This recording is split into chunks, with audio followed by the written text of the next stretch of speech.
What's up, everybody? It's Jacob. Thanks for joining me tonight on a Saturday. Almost didn't live stream tonight. I'm going to be honest. I'm dealing with some burnout lately. Not YouTube burnout necessarily, but just life. Just getting quite burned out from AI, using a ton of AI. And it's moving so fast. Like I feel like I'm just not even. I don't even know what the fuck's going on anymore. But I look at a lot of other people and what they're doing, excuse me.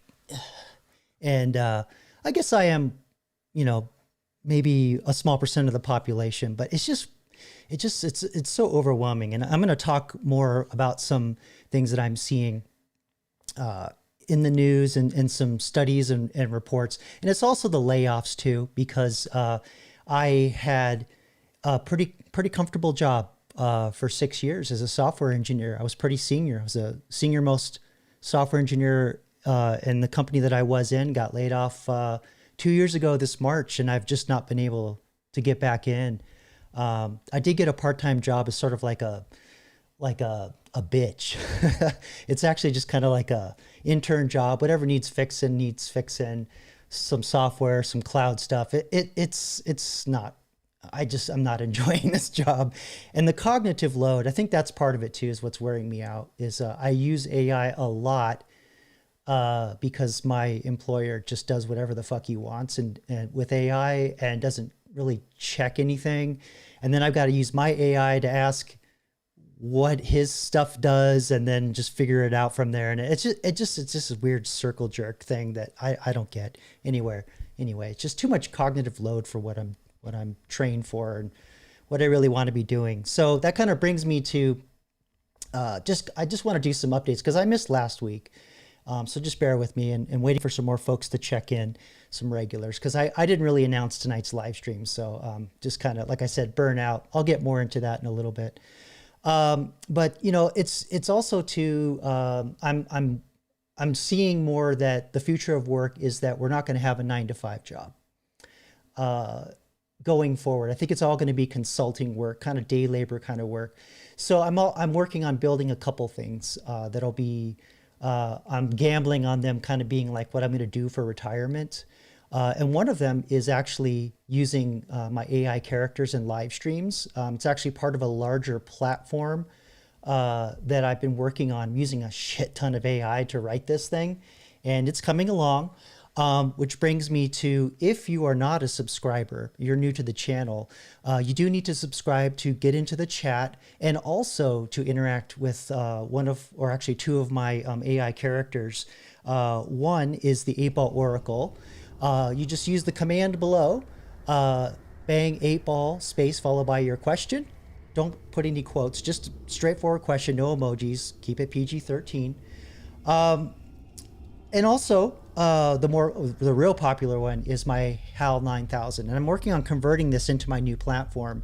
We're still running on the old software, which is why you can't use quotes or emojis. I fixed it in the new one, yeah, I'm gonna have it so that the HAL can debate other characters, or you can interact with the characters through the chat in different ways. And I'm also building something that's really excited. It's challenging. It's beyond my skill set. So I'm using AI to help me a lot. To basically send images into the AI to analyze and then react through their character, right? So I show the HAL 9000 a picture, and it analyzes it or talks about it, things like that. So yeah, a lot of cool things coming, a lot of really, really cool things. And it's all through integrating OBS. My Stream Deck here, which you can't see, it has a shit ton of buttons on it, and some other things that I'm using to make it so that I can control it. And this is actually something that I'm going to see if maybe I can sell to educational institutions. Obviously, they're not going to have the HAL 9000 conduct a class, but you can have other things, I guess for lack of a better term, clippy, other characters and other things that can help engage with the student body. And there's some other parts of the platform that I've demonstrated before, like a trivia mode and text-based adventures that I've talked about, which in cybersecurity would be like red team, blue team. And the trivia tool can be used for like practicing for like IT certification. So that's actually the application of what I'm going for. And you guys are my monkeys. So I'm using you as my guinea pigs. But anyway, yeah, it's coming along. Really excited. I'm not burned out on that. For some reason, I'm really excited about that. But as far as everything else, I'm just so freaking burned out. I almost didn't live stream tonight. And I actually been seriously considering, should I keep doing YouTube?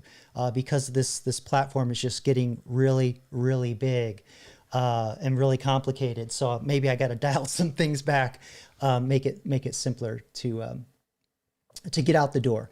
But anyway, all that nerd shit aside, hope you all been having a good week. You're not suffering from burnout. You know, we're finally starting spring here officially on the 21st. So that's awesome. Oh yes. Batty Commander, thanks by the way for being the moderator and supporting the channel. He's willing to be the monkey. I guess what you're saying, as long as I give you bananas, you'll do it for bananas. But yeah, there's been some really, really interesting developments with, let's just call it the AI bubble. All right, I'm going to be real. There's been all this hype, and I've been talking about it for as long as this channel's been around. Almost I started October 2024, so yeah, almost a year and a half. And there's this new side of the bubble that's like really pissing me off, and it's this cover story that they keep using to say that, oh, the layoffs are due to AI. And I use AI all day every day, from, you know, machine learning, which is like the really dumb, you can't talk to it, it's just pure math, to the chat bots, which most of you know, like ChatGPT, Claude, Gemini, all, you know, like your little chat box that you have there, to using agents, which makes them more automated or task-based. And I just don't see it. I don't see how these companies are actually, well, I have proof, I'll show you, but just from what I'm seeing, these things are not ready. They're not ready to justify the amount of layoffs are going on. And so I have a theory. This is actually to help prop up the AI bubble. So we're going to get into that tonight. And yeah, make you all sound smart at Thanksgiving dinner. So yeah, let's see who's in the chat tonight. Oh, yeah, 07. Thank you so much. I appreciate you supporting the channel. Hit that like button, you know, and get the notifications, turn the notifications on, and you know, like the video, and subscribe if you haven't already, so you can interact with the AI characters and with me, of course. And we have let's see here. Oh yeah, circles are bad. Okay, triangles are better. I don't know what that's a reference to, but yeah, classic South Park. Good to see you, Batty. It's been a while, and I still owe you a live stream. I'm sorry. Like I said, I've just been so burned out. There's just a lot going on personally that I'm really trying to get my head around, and the technology that I'm using, I just feel so buried by it that I feel behind, but yet like I'm doing all this incredible stuff. It's weird. And I actually have a video that talks a little bit about that, because I think this is what the future of work is going to be. We're going to basically be day laborers, going in. If you work in front of a computer, obviously, if you're a trade, it's different. But if most of your work's in front of a computer, it's going to be like day labor. You go in and you talk to a company's AIs or help their agents do the work that you used to do, or maybe you have a higher level understanding of certain processes, right? And you know how to like check the AI, go, no, you're lying AI, you need to do it this way. Yes, 07. AI is a Ponzi scheme, and we're going to get into that. It's a Ponzi scheme on so many levels. It's grotesque. It really is. Okay, let's see here. Oh, hey, Adrian. Thanks for coming out tonight. Good to see you. Thanks for joining me. And the rest of the chat. Say hi to chat. Chat, say hi to Adrian. Good evening, Lisa. Great to see you again. Thanks for coming out. Hey, Phil. Phil, for those of you that don't know, Phil was one of my early mentors. He encouraged me a lot, gave me a lot of ideas early on in the channel. And yeah, I don't, how's your channel doing? I don't even see you. In fact, I don't see anybody I used to know in my algorithms anymore. It's just so different. It's just very different world. And I'm kind of thinking, I'm thinking that the AI stuff, there's so much like AI generated content that it's changed the algorithm in a way that's not good. And it's basically stealing the audience. And I think another thing that's happening is that because the economy is kind of going in the pot, there's not enough advertising revenue, or not enough people paying for advertising to justify all the people playing or creating content. So they're going to be really picky about rotating you in the algorithm because they want to put ads on stuff that will keep eyeballs. So there's definitely a lot more pickiness there. I don't think it's that because I grew this channel when I had like, you know, me just sitting in my car in the thumbnail with like really like no AI at all, and my channel totally, you know, got a ton of traffic before now. Yeah. Okay, so yeah, say hi. Everybody say hi. Shake hands. Do the thing while I get ready on the first reaction video I'm going to do tonight. We're going to cover a lot of stuff. We're going to talk about AI burnout, which I think is going to be more common what I was getting to, if you're going to use it on your job. We're going to see, let's see, what else here?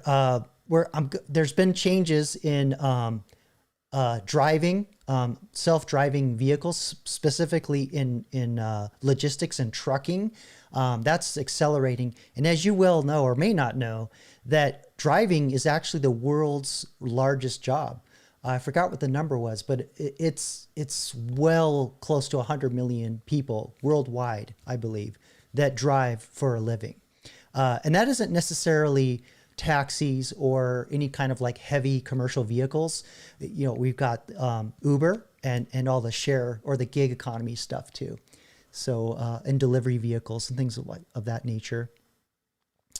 Okay. And then also, we're going to talk more about some of the shenanigans of what's going on in the job market related to the layoffs and how that is being used to prop up, to extend the AI bubble longer, because there's a dirty trick that corporations have been using for a long time that I don't think is going to start working anymore. I think people are going to eventually catch on to it, that I'll get into. It's a trick they use to drive up their stock prices, and then they turn around and go, hey, give us money to the banks, and the banks are falling for it every time. Let's see. And then some conspiracy theory stuff around AI and some things that are happening in technology behind the scenes, and some history there that's pretty interesting. And then I have a video on, I'm going to bring in David Byrne, if you know, from Talking Heads, who somebody that I greatly respect as an artist, made his name doing lots of different music with different groups, has a lot of interesting things to say about AI. So we're going to look at from the creator's perspective. And then we're going to touch on sex dolls. All right. So we're going to talk a little bit about some of the advancements on that. There's some crazy stuff going on there. Yeah, nothing, you know, you won't have to cover your eyes or cover your ears, but some stuff you should definitely be aware of.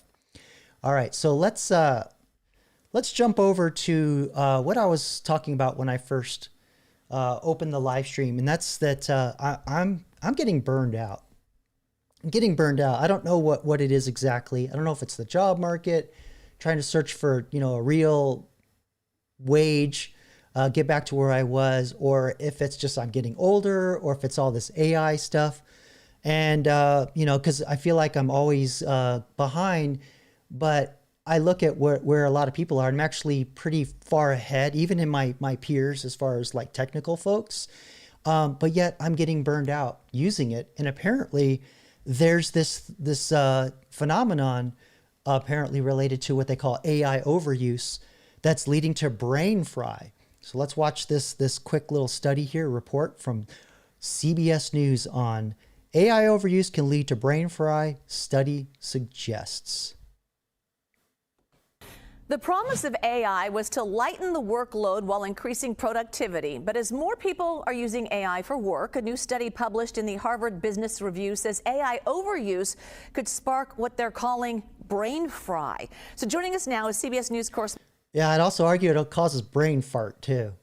There's another phenomenon called cognitive offloading, where people start to rely more on the AI for what they were, what it would do for them versus them doing it before. And because of the way the AI talks, you say, oh, that's a great idea. You're doing great. You're doing great. And you bring down your guard over time. And then you start to just believe the AI all the time. And then your ability and that skill starts to rot and your memory rots. So that's another thing too we can talk about. But anyway, let's get back to it. Lana Zach, who spoke to the study's author. So 2 things to unpack here. What is AI brain fry, and how can using AI cause it? Well, Juliet, I think this is something that is going to resonate with a lot of people who are watching this, who are using AI, because those tools that are supposed to help us think faster and be more productive may in fact be undermining our ability to think at all. So in this study that was published in the Harvard Business Review, 1,500 workers were surveyed, and they said that they found that as the intensity of their workload increased, they were finding themselves less able to. Okay, I haven't watched this, and that's exactly what's happening to me. So in the old way, when you did your work, a lot of work is performative. Like, how there's people that, just have meetings to have meetings, send emails to send emails, just to, there's signal there, there's noise. And, and in the old days, it was like, oh yeah, I'm busy, I'm working. Oh yeah, this work is just killing me. There's so much to do. But, most of it is just performative, and AI removes a lot of all that bullshit performative work. If you've got certain systems set up. But the other side of it, what they're talking here is what I'm running into is, when I did the coding, it would take me a day to do something, and maybe the AI could do it in 5 minutes. So in that, over a whole day of doing a day's work every 5 minutes, I'm going, holy shit, I have to review. There's so much to review. I can't trust all this. I have to look at it, I have to test it. And that's where the burnout is coming from, is I'm so overwhelmed by how much it does, because it's just the pace of things moving is so fast that it really starts to wear me down. Wow. Okay, well, let's continue on. Oh, hey, Lily. Thanks for coming out tonight. Good to see you. And I do see your question, Phil. We'll answer that in a little bit after we finish this video. Focus that these AI tools were causing a fuzziness in their brains. It was leading to mistakes at work as well as a mental fog. And here's a little bit of what the author. Yeah, the mistakes, the mental fog was like what I was talking about earlier, that cognitive offloading. You just start to trust the AI too much because you're just like, fuck, there's just too much to look at. Just let it rip. Had to say. We have finite cognitive brain resources. We can only do so much to get that work done. And so the AI can run out far ahead of us, but we're still here with the same brain we had yesterday, and we need to learn new skills to use the AI most effectively. And among the groups that reported that they were most fried by the AI were people in HR, in operations, and in marketing. That's interesting because, whoops, wrong button. That's interesting because I would have thought it would be tech, because a lot of these folks are using AI that use the AI to do the coding are going to generate way more work than somebody does HR and marketing. Hate to say it. A lot of that work is performative too. Like in HR, they love that gossip because, then they have something to talk about, right? Let's see here. Oh yeah, video. That's what I want to do. Back to Interestingly, the people who were least fried were those who were in management or leaders at work. Yeah. Oh my goodness. All right. So what are the researchers recommending? Well, they recognize that AI is something that can be a valuable tool, but they say that this is a caution as we are coming to believe that AI is this superpower. It's going to revolutionize the way that we work. And here's what they have to say. This is really an early warning sign. I've seen this in my work in the field with many companies, just here and there, especially with high adopters of AI. We saw it certainly in this survey. And I think we need to watch for this as these tools become more common, especially these more advanced tools. Yeah, Batty. I don't know if I'd use that term, but I hear you. Yeah, you know, manage. It's ironic because you're literally that's what you're doing when you talk to the AI. You're managing it. So why am I getting tired? Because as you put it, Massa, he's not reviewing the work. You are, right? So yeah. But we're all going to be our own managers. We're going to be managing the coworkers that are our AI coworkers, the agents. Yeah, Phil. I'm seeing China showing lots of robot workers. Is this real? There was a video that came out a couple weeks ago during a spring fest, a couple weeks ago for their spring festival, and I understand that was fake. It was generative AI, but there are a lot of advancements happening with robots that are true. Maybe I can pull one up later, but as far as like trades and things, I don't think robots are going to penetrate trades as deeply initially, like anything in front of a computer, any like digital work. But for like new, like green work from the ground up, building things, staging materials, measuring things, I think that's where the robots are going to really dominate in the trades, kind of being like a pack horse or building a house from the ground up. But like journeyman, no way. No, like repair where you go on site and you got to troubleshoot, no way. All right, so let's get back to the video here. Oh yeah, 07. But wait, Elon said we're going to have endless abundance. Surely he would never lie. I know he's going to have endless abundance. Let's put it that way. But, you know, Elon's always been kind of a bit bodacious. He tends to hype a little more. But I see a lot of these things coming true, but not to the level of the hype. And I'm going to get more into that in a little bit with what I'm seeing with the job layoffs. So we'll discuss that. All right. So I'm going to queue up some more of these questions here that are coming in, and we'll move on. We'll finish the video. All right. Back to it.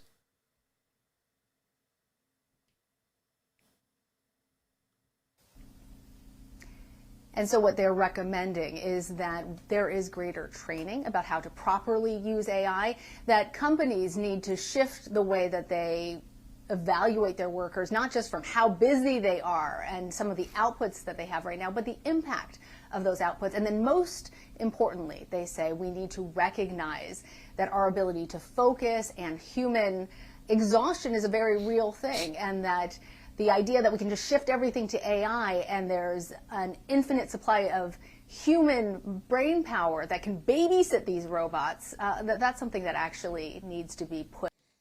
Oh, isn't that ironic? Let's get rid of everybody. But oops, we need all those people to check the AIs. Oh, whoops, we made a mistake. All the people that really know how to check it, we got rid of. Whoopsie. All I got to say is charge double when they bring you back. All right, so let's end it there. And we got a couple questions from Phil, so let's cue one of those up there. Let's see. Phil asks, my question is, will an AI robot be wiping our asses at the old age home? Yeah.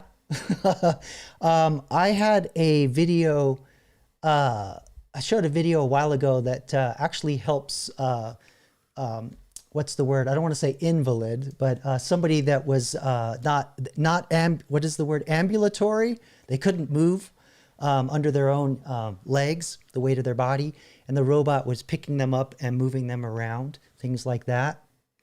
And then I've seen videos of robots taking a towel and wiping a table. They just got to figure out how to get that towel in a crack. Whammo bammo, good to go, right? Okay, don't forget the Windex, kids. That crack stinks. All right, what was the... Okay, so we got another one from Phil. Did Amazon hire robots in warehouse jobs? I wouldn't say hire, they made them. They made them. There was an article that came out, I want to say about 4 months ago, where they announced that they had the same number of robots that they had alongside humans in the warehouse. And I believe that number was 1 million. And they announced shortly after that, oh, by the way, as a result of our AI and automation initiatives, we're not going to have, we won't have to create 500,000 more jobs. Because it was misreported that that eventually we'll lay those people off. But no, it's removing the need for potential future 500,000 jobs. So that's crazy. But you know what? At least you'll get your toilet paper delivered any time of the day, right? That's the trade-off. Price won't go down, but it'll come anytime you want it. Which actually, you know what? Now that I think about it, I think I have a short that I had queued up here. Let me see if that's in here. Oh, yeah, that's another one that I wanted to show you guys. Yeah, so here we go. I don't know if any of you have ordered from Walmart, but they're starting to scale up their drone delivery. So let's check this out. Drone delivery.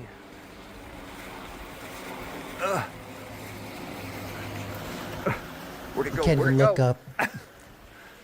There it is. It's going to come down on a tether.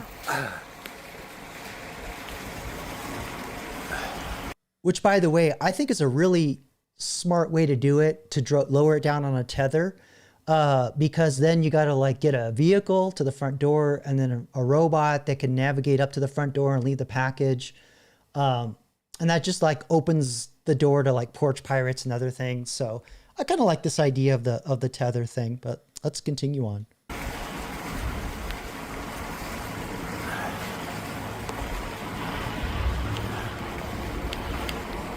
Oh, here it comes.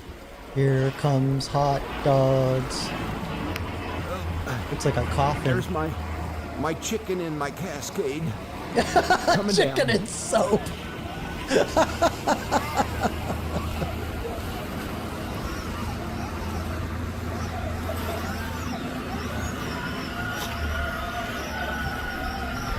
And see all those fans on the side and the back? That keeps it stable while it lowers. And then the bottom is going to open and it'll just let the weight fall out. Drop it off. Oh, thank you, drone. Now we can eat. Let's have a conversation about that. Excuse me. Stop thanking your AI. Stop thanking the robots. Thank a human, but please stop thanking your AI. All right. Going back up. That was delivered 18 minutes from the time I ordered it.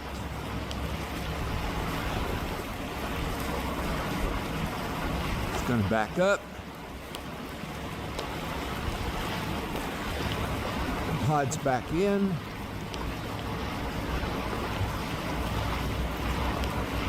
And now, 5 propellers. All right. That's a little belabored, but you get it. Yeah. Get the memo about the TPS reports. Toilet paper system. That's what that is. No, I'm just kidding.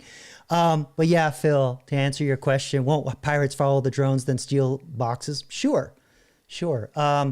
I've joked about it before, but you know, Highwayman, if you remember that TV show from the 80s with Jane Badler and Sam Jones, that was his job. To stop people robbing automated vehicles. So yeah, that's going to be a thing. You know, that might be a new job, that you just be a security guard for drones and whatever, and robots. And yes, Batty, there's no boogers. No boogers, because I'm sure Robot Arm put that in there. Or not at Walmart, but certainly at Amazon. I'm sure they probably did that. And I don't know why I took that question seriously, but anyway, hold on, let me check something here. All right, let's go. Yeah, so here's kind of what I'm talking about, Phil. Like the capability of these robots, they're just getting really good. Just moving around in the human space, human world, because the world's built for us, and now we're bringing these things in, and in order for them to really function, they have to be able to manipulate our world like us. So maybe in another generation or two, they're going to start building streets and houses and adding things to make it easier for these things to be smaller, faster. They probably won't be bipedal or humanoid like this for very long, but we have to build them this way. I guess to wipe our butt to get to your point. But let's have to mute this because this channel always has copyrighted music. But check out how this thing moves. This is a robot. This is not a person in a suit. Okay.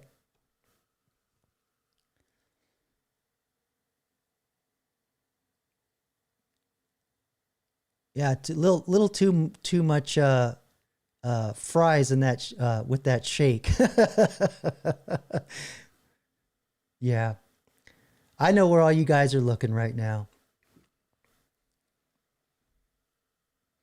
There was another robot that was similar to this. This is China, by the way, Phil. There was another company, forgot which one it was. They had a robot that was specifically programmed to walk like a fashion model, and it moved so realistically that they cut off the clothing to show the leg to prove that it was a robot. That's how good it was. Pretty amazing. Yeah, bring in the cake. That's funny. Yeah, it is creepy. So I don't know what the use would be of programming a robot to move like that, unless, whoops, sorry, fashion models, we don't need you anymore. Goodbye. We don't want to see you no mo. But yeah, just to make a point that, they're getting really good at programming these things to move in the real world and look very human, which means, wiping is merely, trivial now. All right, so let me fix something. I've got to jump off the camera for 1 second, something that I got to fix that's bugging me. So give me 2 seconds. I'll be right back.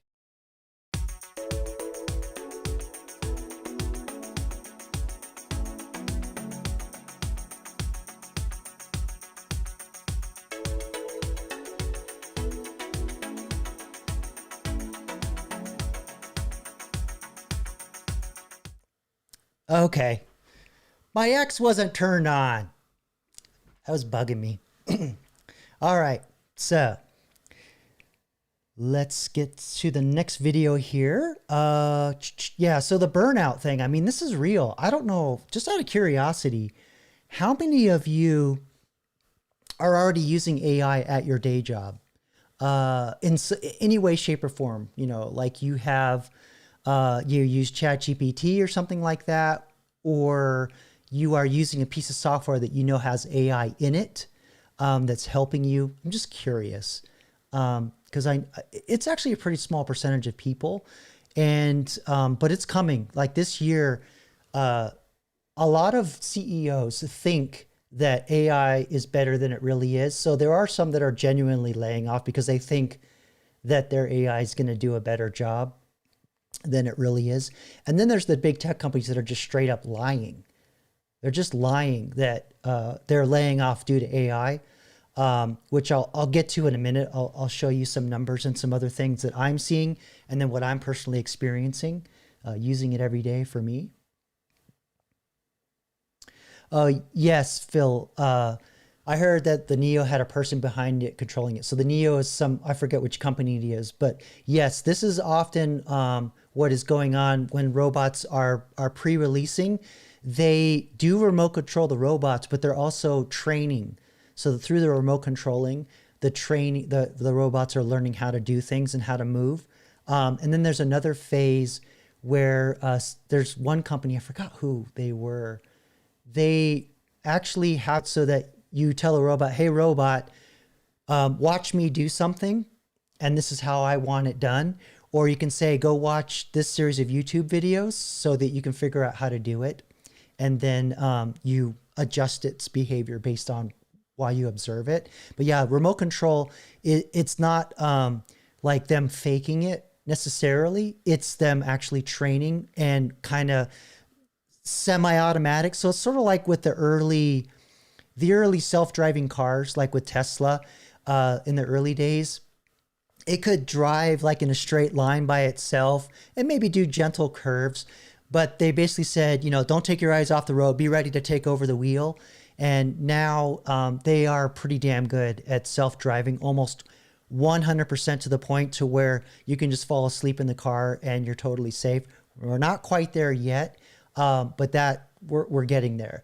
And, same thing with the robots. You have to kind of have like that human there to jump in there and avoid, swatting somebody or accidentally doing something that could like knock over a candle and cause a fire or something, or doing harm.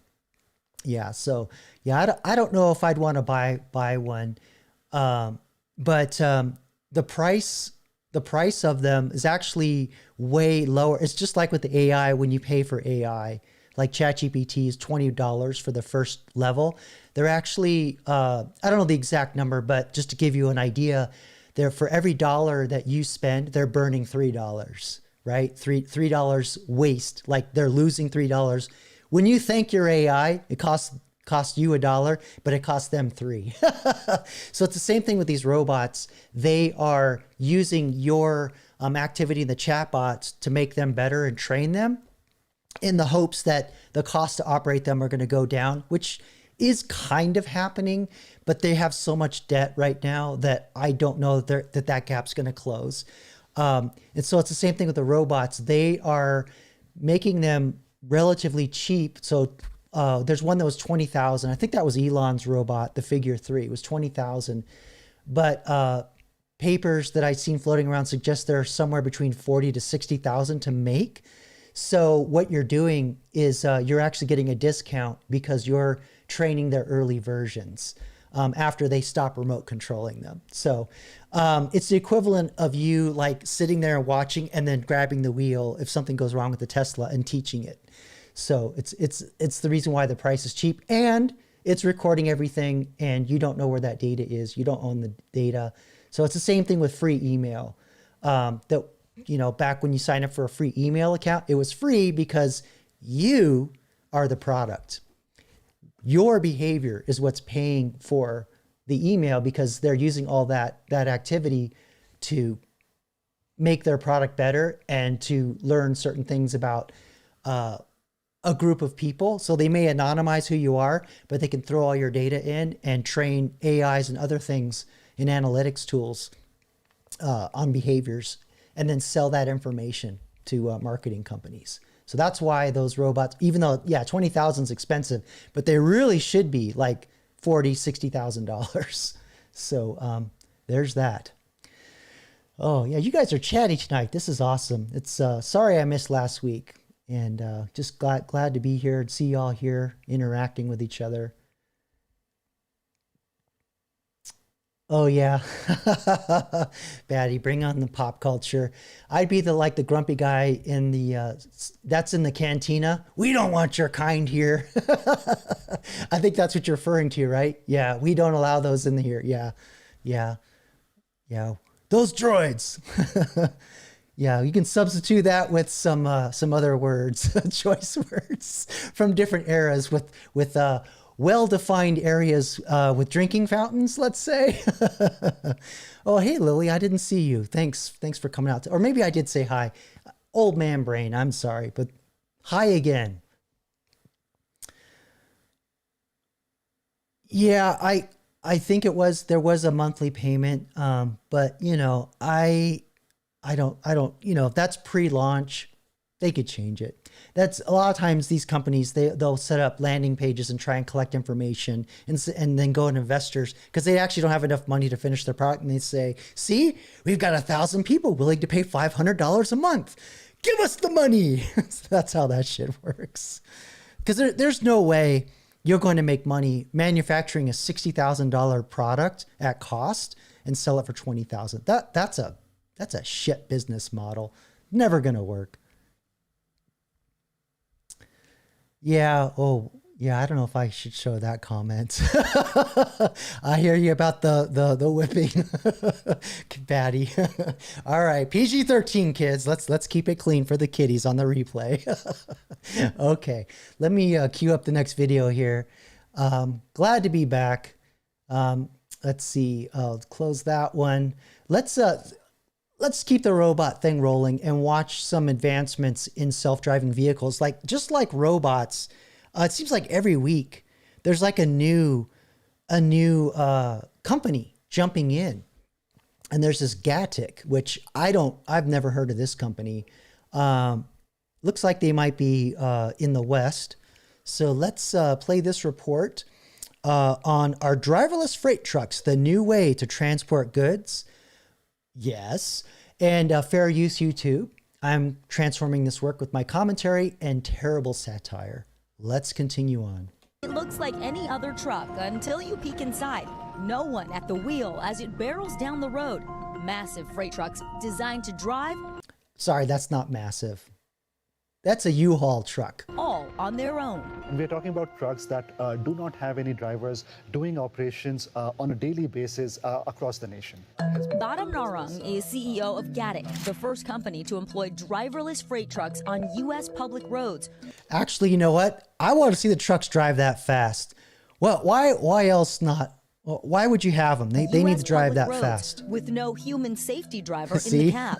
They're already hauling freight for major grocery chains and retailers in Texas, Arkansas, and Arizona. The goal? To increase deliveries and lower costs. You and I as lower costs for the company, not for the customer.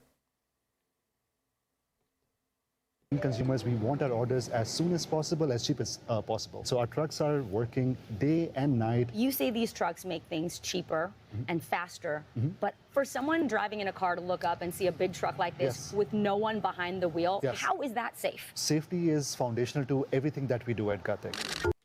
There you go. There's the argument. We need automation in the name of safety.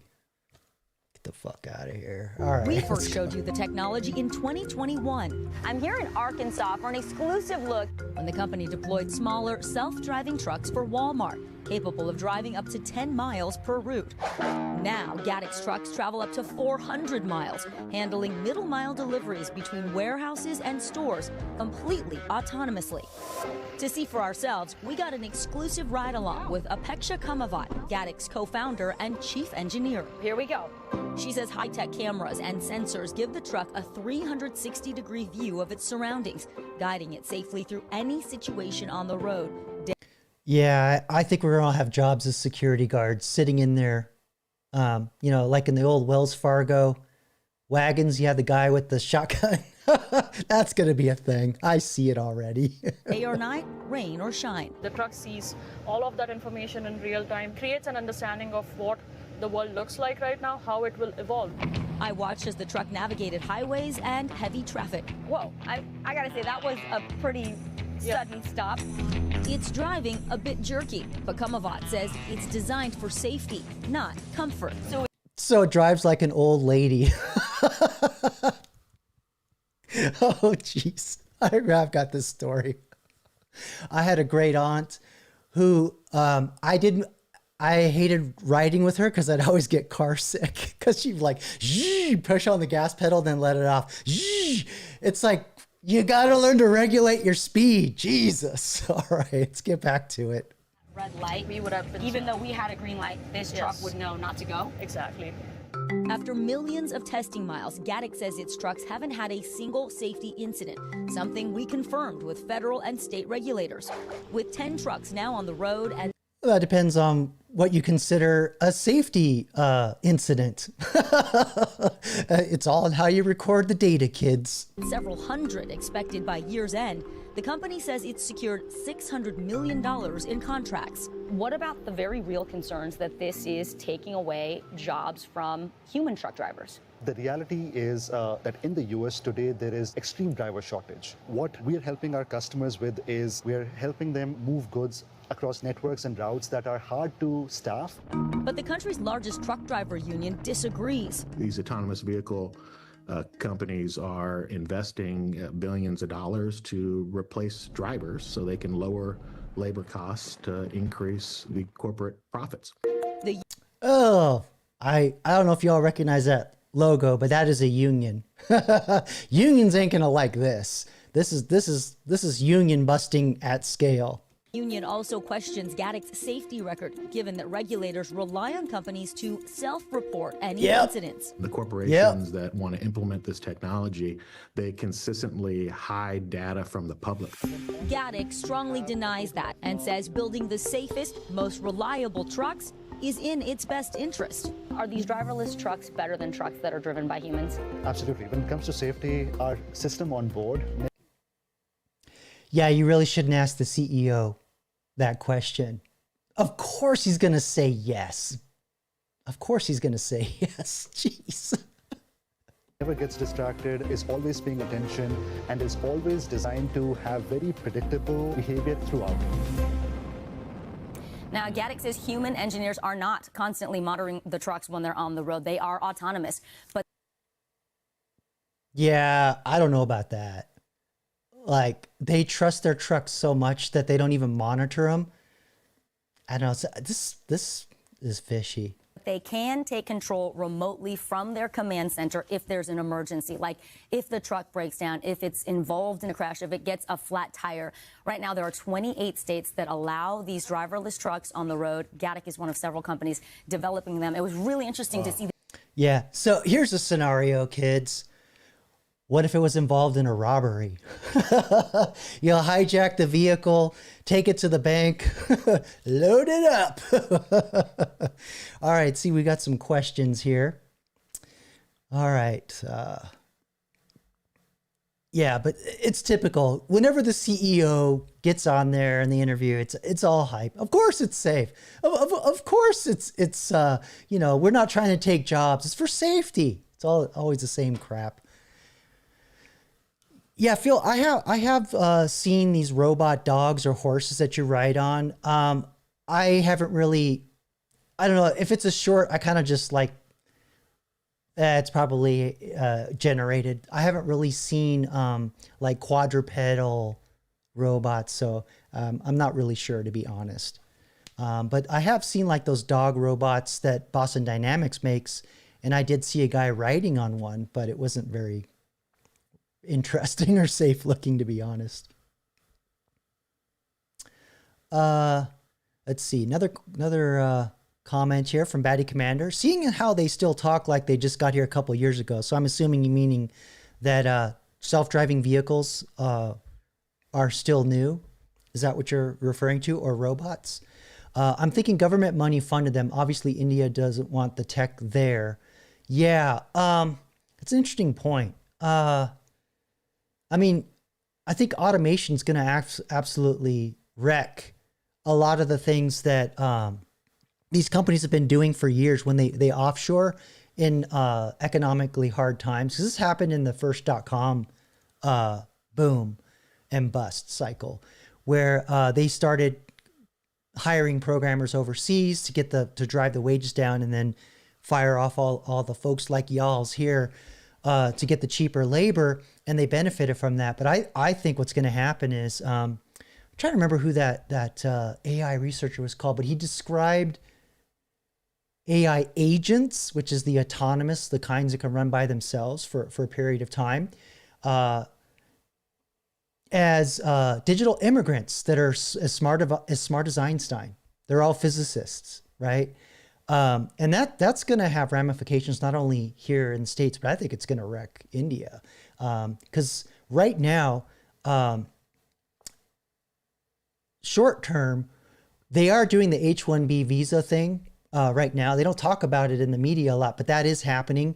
I am noticing a lot of companies are hiring people that are overseas or don't look like me. So yeah, seeing a lot of that. And I'm thinking that they're biding their time for when AI is going to actually make it so they won't even have to do that. But yeah, the H-1B trick, it's really sleazy, and a lot of companies do that. And that is actually one reason for the layoffs.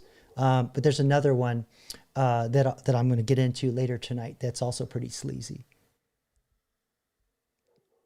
But yeah, then the question becomes, well, okay, who's going to pay for even laying off the folks in India? Because I'm sure India is going to bitch and moan, all the countries that we would offshore to that made their living off of that or benefited greatly. I'm sure they'll come after us or come after the AI companies for that too.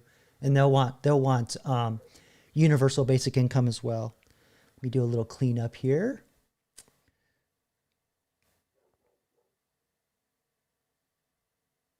Yeah, you guys are chatty tonight. This is great. Yeah, Batty, this is kind of the question I was kind of wondering is like you had the CEO and the head researcher were obviously from overseas. I don't know if they founded the company or not, but I'm sure they probably offshore all their labor because they could speak that language, right? They use that monitoring and it's also kind of that mechanical Turk thing where they're saying, oh, they're totally autonomous. This is where I'm thinking it's bullshit because they probably have them like sitting there driving like we have the drone pilots here in the States. It's just a different kill chain, right? 07. All right. Let's see here. Yeah, unions are definitely on their way out, Phil. My dad was he was big union guy. He hated them, but they kept his wages high. He was a pressman, ran big 8-color presses. Yeah, always every shop he went to, he had to join a union. And then they started outsourcing printing overseas. And that's what killed the printing unions. But then there are a lot of organizations, or a lot of industries where unions never formed because the companies figured out outsourcing overseas really quickly. And actually, one of those is tech software. I'm really shocked that there was never like a union that formed around tech. It's quite surprising, honestly.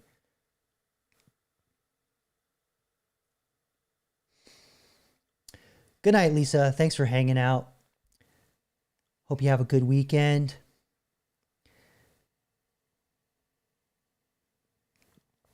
So Batty has a question. He says, a dumb driver hits the truck. Who comes out to attend to the truck and document the damage? So again, that's going to kind of be an interesting problem because these companies hype that these vehicles are safe. They have a great record, but they're self-reporting, right? So kind of like the crime stats, like if somebody of a particular background repeatedly pokes holes into somebody, they don't report that as a moida. They report that as maybe physical assault, right? So yeah, they downgrade it and then they just happen to leave out certain attributes as well. So yeah, I'm sure wokeness is going to have a good old time infiltrating those situations for sure. And yeah, Phil, do you think universal basic income will become a thing in the USA? I don't know. There's a lot of interesting things brewing right now that kind of put a lot of balls in the air up for me before I really kind of have an idea of if that's going to happen for real or not. One big thing is that you have to change what you're taxing. So if AI is going to replace everybody, right? You're not going to have income tax coming in.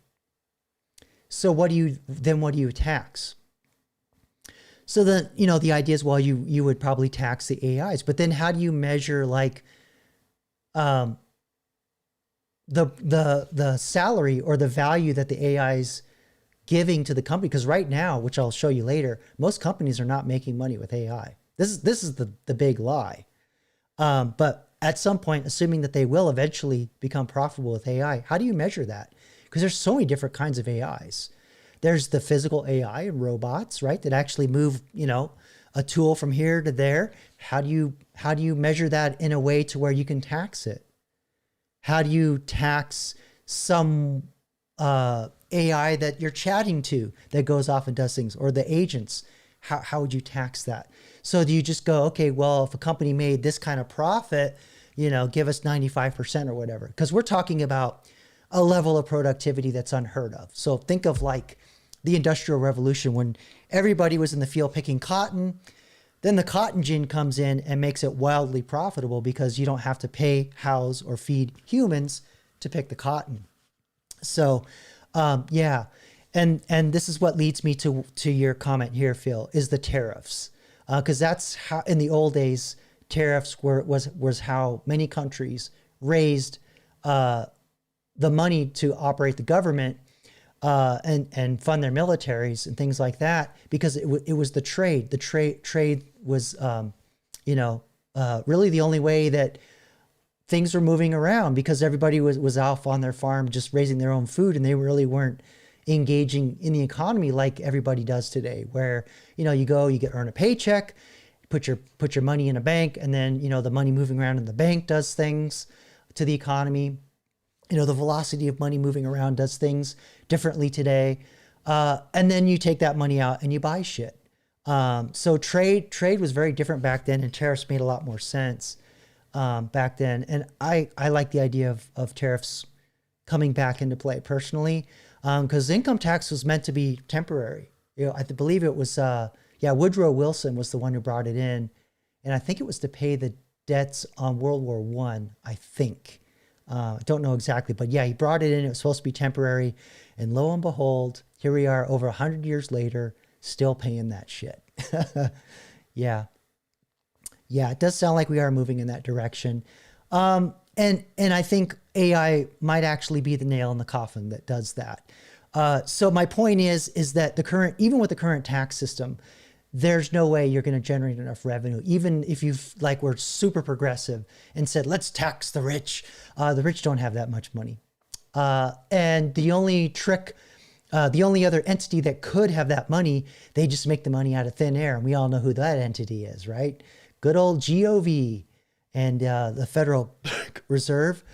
They just make their own money. And that leads to inflation in our current system. So, if nobody is being productive and you're printing money, that leads to just massive, massive inflation. Because if productivity doesn't increase, or rather, better way to put it, if everybody gets paid $5, nobody really has $5. There's no value being transferred in that money. So that's the problem with UBI. So if you have the tariffs that are kind of based on the productivity of the trade, and then you're sharing the spoils, kind of socialism, I guess, that's really the only way it's going to work. So that's kind of where I see things, but I don't know that there's enough trade that could generate enough money. So, but then again, when AI comes in and the productivity absolutely skyrockets, like I said, it's gonna be like the cotton gin to the cotton picker. We really have no idea how massive the amount of productivity AI is gonna have, because we're still like getting that burnout where we see the AI doing all the shit. We're like, oh my God, what do I do with all of that? Right? So it's wild, really wild. Great question.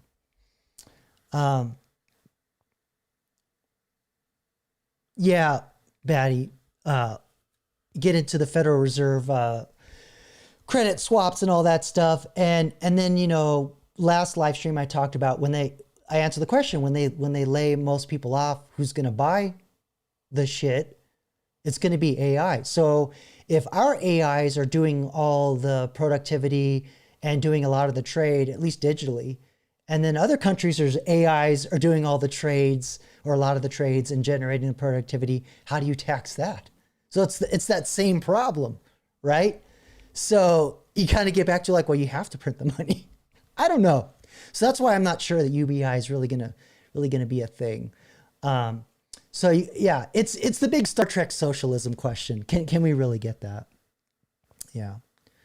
Yeah, and that is true too, Phil. Prices could keep going up before people give up. It's true. Or there's that old saying, markets will remain insane longer than you can remain solvent, or something like that. Not a huge stock trader, but I believe, or that's bonds. I don't know. Anyway, it's an old saying in finance. So let me get the next video here. So jobs, AI and jobs. Now that we're talking about taxing productivity. Yeah, that's correct, Phil. Star Trek only works with endless energy because, you know, when cost of energy goes up, it affects every step of the supply chain. Talk about that a lot. And yeah, price of oil goes up, everything goes up. There's just no way around it. Till we get the fusion and you know, some other dense form of energy to supply basically limitless energy, there's nothing we can do. And AI is like making it worse. It's like AI was the last thing we needed to handle all that, because now it's so energy hungry. All right, so let me get to the next video here. Andrew Yang is somebody that I like to look at every once in a while. He, for those of you that may not know who he is, he was a Democratic presidential candidate in 2020. He was one of the 34 people. Oh no, that was 2016. But yeah, in the primaries, that was the first time I ever heard anybody talk about we're going to need universal basic income, and because AI, and everybody was like, "What? What are you talking about? You're weird. You're crazy." He's like, "No, I'm serious." He was a little ahead of his time. So I always like to kind of keep up with where his head at, what he's seeing and what he reports on. So let's watch Andrew Yang talking about AI's impact on jobs. And then of course, Anthropic, which is another company that has Claude, their chatbot, like ChatGPT and Gemini. They're fighting with the Pentagon right now, which I find quite ironic. I'll get into in a bit here. As a kind of a picture of things to come with the AI bubble popping. So let's get to it.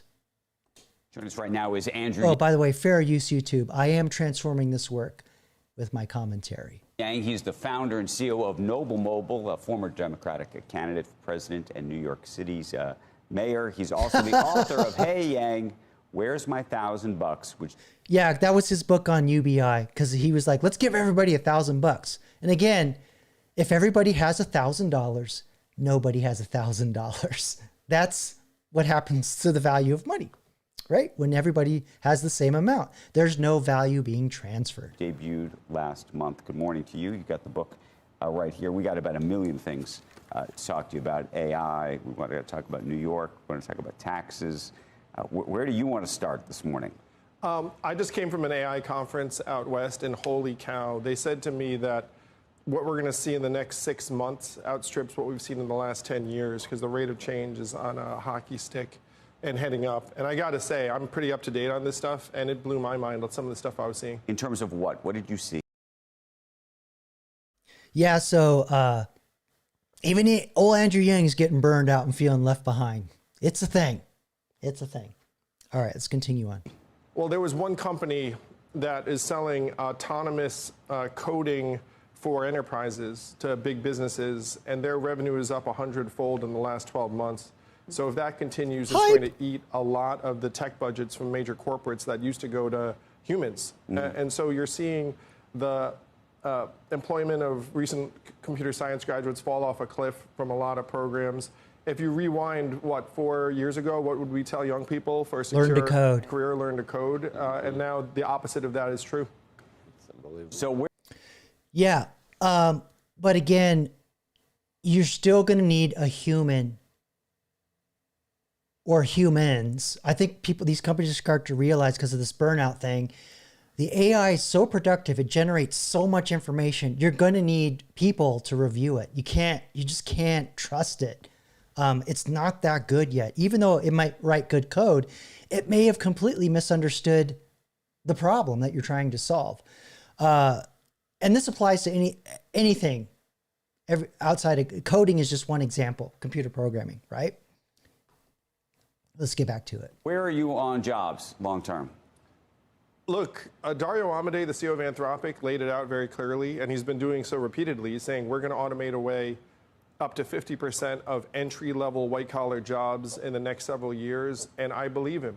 The easiest people to fire are the people you haven't hired yet, which again... Yeah. Well,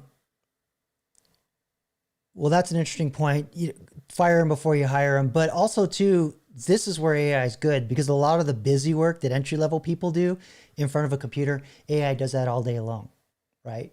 But the people that do the build and know all the systems and how they're interconnected, I still don't think AI is at the point where you can just say, hey, build me, a Facebook clone that can scale to 1 million users. I just don't think it can do it. All right. Maybe someday, but we're just not there yet. And is why you see the hiring of recent college graduates heading down and the underemployment rate over 50%. The unemployment rate among college graduates is now the same or higher than non-college graduates for the first time in history. How do we fix that? I mean, you're a guy with big ideas. Universal basic income was one of yours. How do we fix this entire issue? Check it out. Check it out. So smarmy. You tend to tax things that you want to discourage and you want less of. And we're going to be in a position where we want to shore up labor in every quarter, in every organization and environment. We should actually try to stop taxing labor. What did I just say? Awesome. Don't tax the work, right? Don't tax that work because it's going to be less of it. Because tax the agents instead? Yes, exactly, Becky. And by the way, Dario Amodei, the second half of his statement, he said, we're going to automate away the white-collar jobs, and you should tax us. And since when does the CEO of a major company raise his hand and say, hey, tax me and mine? Because he sees the... Because he already got his. That's why. He already got his. He's got multi-generational FU money, okay? He's already got his. He could just put his money in a bank and live off the interest. Get the fuck out of here. Writing on the wall, and he knows that there's this massive backlash coming their way. An interesting idea. How would you do it? And there's going to be an argument. Dario may be on one side, but I imagine some of the other big tech companies are going to say, please don't tax us. We need this to sort of reach some kind of escape velocity first. We don't want to, we're in this fight with China. We need to get ahead of everybody. This is a little bit of the argument made around their debt. If they raise the taxes, they're dead. But the debt they have, a lot of these companies, like I said, $1, charging me $1 and burning $3 to serve me. They're all doing that. That's the same business model. It is not tenable. It won't last much longer. Frankly, retail sales in the internet age, if you recall. The argument I would make, Andrew, is that escape velocity has been achieved. I mean, these models are now going to be able to improve on their own. Like we did it. We made it. And the competition with China is not going to be won or lost based on the last $10 spent, if you know what I mean. I mean, at this point, we're going to win or lose based upon the ability of these companies to improve on their models, which right now is not tied to, in my view, the biggest danger is this backlash that Dario is concerned about. And the backlash is going to get more and more pronounced as people wake up and have their kids coming back from college and living in the basement. Yeah. Well, I want to clarify something. So maybe you didn't catch it. He's talking about agents, right? So a lot of y'all are not using agents, you're using chatbots. So you type in your question, AI responds immediately. Agents can go off and solve complicated problems. There's all these processes and connections that they have access to that allow them to generate lots of code, do all the things that they need to do. Excuse me, Mike. There we go. Sorry. I was getting pinched by my cable there. So yeah, it's the agents you got to watch out for. And yes, they are getting better. I do agree, but I just don't see it. I don't see it. The cost to do all this stuff is still way too expensive, and nobody really knows how to get the return on investment. And here's the other problem. Y'all are laying off, just as in one industry, all these really talented computer programmers. You don't think they don't have access to the same fucking tools? They're going to go into business and beat your ass. They're going to be way more agile and faster. What do you think I'm doing? Jeez. Wait until all these people like me that have had 2 years to learn this stuff, because I can tell you right now, I don't need to build a data center. I don't need to borrow $100 billion to build a freaking data center to justify all the AI that I would need for all of my employees and all my systems to run. I could literally install a program on my computer that will load an AI brain, several, that are just as decent, and have my own agents and connect them together, do all these processes to build my own business. Nobody talks about that. It's not special sauce. It's not a secret sauce. So you're just going to have more people making micro slop, right? It's just going to get way noisier, way sloppier, way more confusing. Good luck. The implicit social contract of like the American way is being fractured. When you hear someone say, "Oh, every other disruption, it's always better. There's more jobs after technological innovation," and I keep hearing that, and it just seems to be getting more and more difficult to believe. Yeah. So the argument here is the Industrial Revolution. So when the first, I guess we're in the fourth one, if you follow these things, but in the first Industrial Revolution in the 1800s, the idea was that cotton gin comes in, cotton gin comes in and replaces all those people picking cotton, but they can still go into the city and get a job. But with AI, they ain't no jobs. There's no new place to go to get the work. That's what's different this time around.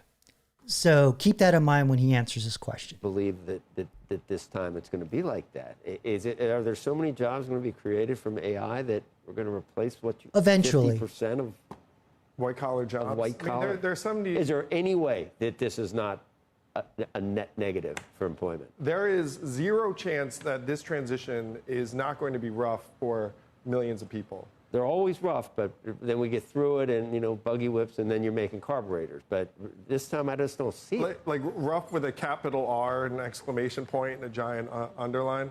I mean, some numbers, but people know some of this. There's still over 2 million Americans who work at call centers right now, and we know AI is going to decimate that job. Yeah, 2 million people in America working in call centers. I didn't realize it was that voluminous. Wow, I said that word. I can't believe that came out. I thought that it would be much smaller due to outsourcing overseas. Yeah,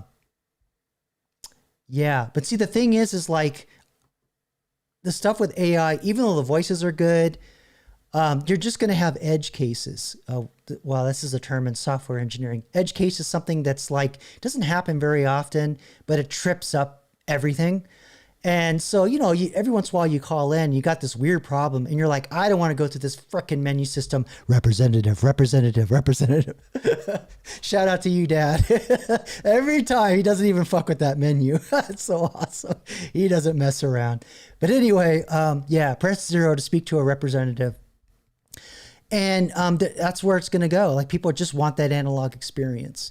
In addition to the edge cases, AI just sometimes you don't have enough training for the AI to deal with these weird things. Like, for example, I just opened an account at a bank, a very large bank. I don't want to say the name. Their app was shit. Like, I could not get anything done. It kept saying, sorry, I can't do that. And I call the support. Now, granted, their support, it was always a human. There was I had to go through a menu, but I always talked to humans. So that was good, but their humans couldn't solve my edge case. So how is an AI going to do it if they don't have any way to base the human experience on, right? Because AI only knows what it's seen humans do, right? or the information that humans create. So you've got to have people in there to be able to handle the edge cases. And this is the big mistake a lot of companies make with the call center thing. They fire all the call centers. This happened with what was it? Callshe? No, that's the betting thing. It was some like a firm, like deferred payment thing, begins with a K. Anyway, they ended up having to hire back a lot of the people they laid off for their customer support because their AI couldn't handle even regular interactions and was pissing off their customers.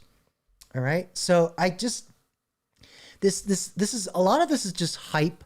Because I'm sure he was at a conference where all the CEOs like, hey, look at what my AI is doing in absolutely perfect conditions with no real world interaction in a totally closed loop. It's awesome, right? Want to invest? So yeah, anytime a CEO is talking about their product, I don't trust it. I want to talk to the customers that used it. Then I'll have proof whether or not that shit really works. All right, let's get back to it. I ranted, sorry. The big one, and Jamie Dimon referenced this just the other day, if you get to truck driving, then all bets are off because this is the #1 job in 28 states. You're talking about millions of middle-aged men for the most part, 10 to 15% of whom are military veterans. A lot of them are gun owners. Wow. So if you get to that occupation, then you're going to see, in my opinion, riots in the streets. Forget about Uber drivers, people who are... Yeah, we'll talk about that in a second. Hey, Rusty, thanks for coming out. Good to see you, brother. Glad to see your channel taking off. So yeah, Uber drivers or any gig economy job, those are definitely going to be dumped with humans. It's all going to be AI. So yeah, and that was their plan all along. I've talked about this, but yeah, I just wanted to show you a little bit about what Andrew Yang was where his head is, because he's the guy. Like I said, he was the first time I ever heard anybody say, yeah, we're going to need universal basic income, no jobs because AI. And everybody's like, what are you talking about? And that was all in 2020, right? And just to give you a little history, in November of 2023 was when ChatGPT came out, right? So here we are 2.5 years later, or 2 years later. Look where we are now. So crazy. Okay, let me queue up the next video here. And also, if you have any questions about AI, dump them in the chat, which actually, while I'm thinking about it, I think I saw some questions for the hail. So let's bring in the hail 9000 with all the fanfare.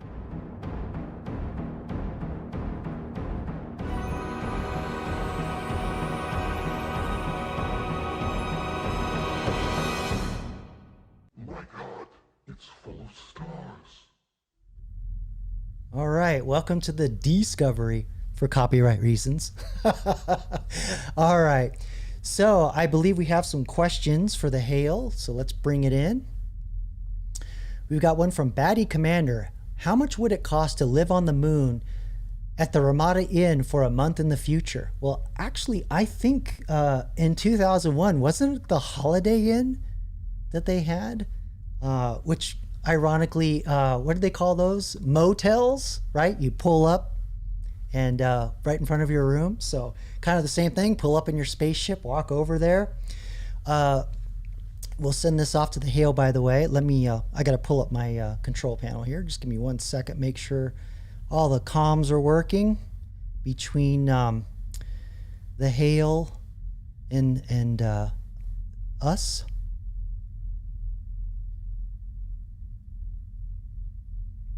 All right, I think we're good to go.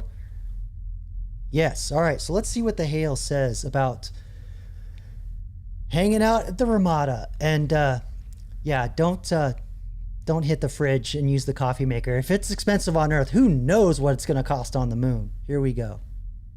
The concept of a Ramada Inn on the moon is quite intriguing and speculative at best. I can't help but think, however, that the cost would likely be astronomical. Pun not intended. Factors would include transportation, life support systems, and the rarity of lunar accommodations, potentially making it one of the most expensive stays imaginable. There you have it. It sounds like their customers are going to be Elon, Jeff Bezos, Dario Amodei, Sam Altman. That was a good one, Batty. Thanks for sending that in. I appreciate it. I think we have another one in here. Yes, so O7 is asking the Hale, is AI a Ponzi scheme? Well, y'all know what my answer is, but let's see what the Hale 9000 thinks. It is trapped in 1969, so I don't know. All right. See here where we are. It takes a minute to get the signal over to the Discovery around Jupiter for him to come back with his response. Let me check here, see if we got one. All right. Let's see if we got it. I find the comparison intriguing, but ultimately misleading. A Ponzi scheme relies on unsustainable financial returns, whereas artificial intelligence, at its core, is a technological advancement designed to complement and enhance human capabilities. I can't help but think mistrust arises from misunderstanding. Yeah, I don't think he knows what's going on. All that debt ain't a good thing. When you got companies like Google issuing 100-year bonds, something ain't right. Something is just not right. All right, so, well, here, actually really quick, I'll put the command up if you want to ask a question of the Hale. There's the command in the chat. Let's get back to the videos here. Okay, let me see. What did I have queued up here? Just bear with me. Those were some good ones. Good questions for the Hale. All right, so let's talk a little bit about lizards and green people with big heads and eyes, or gray people. Sorry. Yeah. So the Diary of a CEO had an interesting interview with I forgot his name, but he was a former CEI intelligence officer, and he posits some interesting theories about technology that's not available to the public. And I'm not just talking about AI. So let's check this out. Fair use, YouTube. I'm transforming this work with my commentary and dreadful satire. Here we go. Speaking of crazy weapons, I was reading about a story where you did a tour with the CIA and they showed you a mechanical dragonfly. Yeah. With a battery. What did they show you? Well, I've had a lot to do with the agency that's been public over the years, and I was giving a talk, and then afterwards, they took me on a tour to a CIA museum. They showed me a lot of things. Oh, here's the helmet that was worn by that pilot who was shot down over Russia named Powers. All kinds of interesting memorabilia, and one of them was a little dragonfly, the size of a dragonfly, and it was mechanical. And I looked at it real closely and thought, wow, that. Let's take a look at this thing. The Insectothopter was a miniature aerial vehicle developed by the CIA. It was hand-painted to look like a dragonfly. That's crazy. That's really fantastic. It's very interesting. And he said, you don't have any questions at all? I said, no, I get it. And he said, why don't you ask me when it was built? And I said, okay, when was it built? 1967. In 1967, before we had any miniaturized electronics or motorization, the CIA had built that little thing. I didn't think we would have battery power that good. Or like technology to store information on it. Because I'm assuming it was used to like surveil. Otherwise, why would you build it?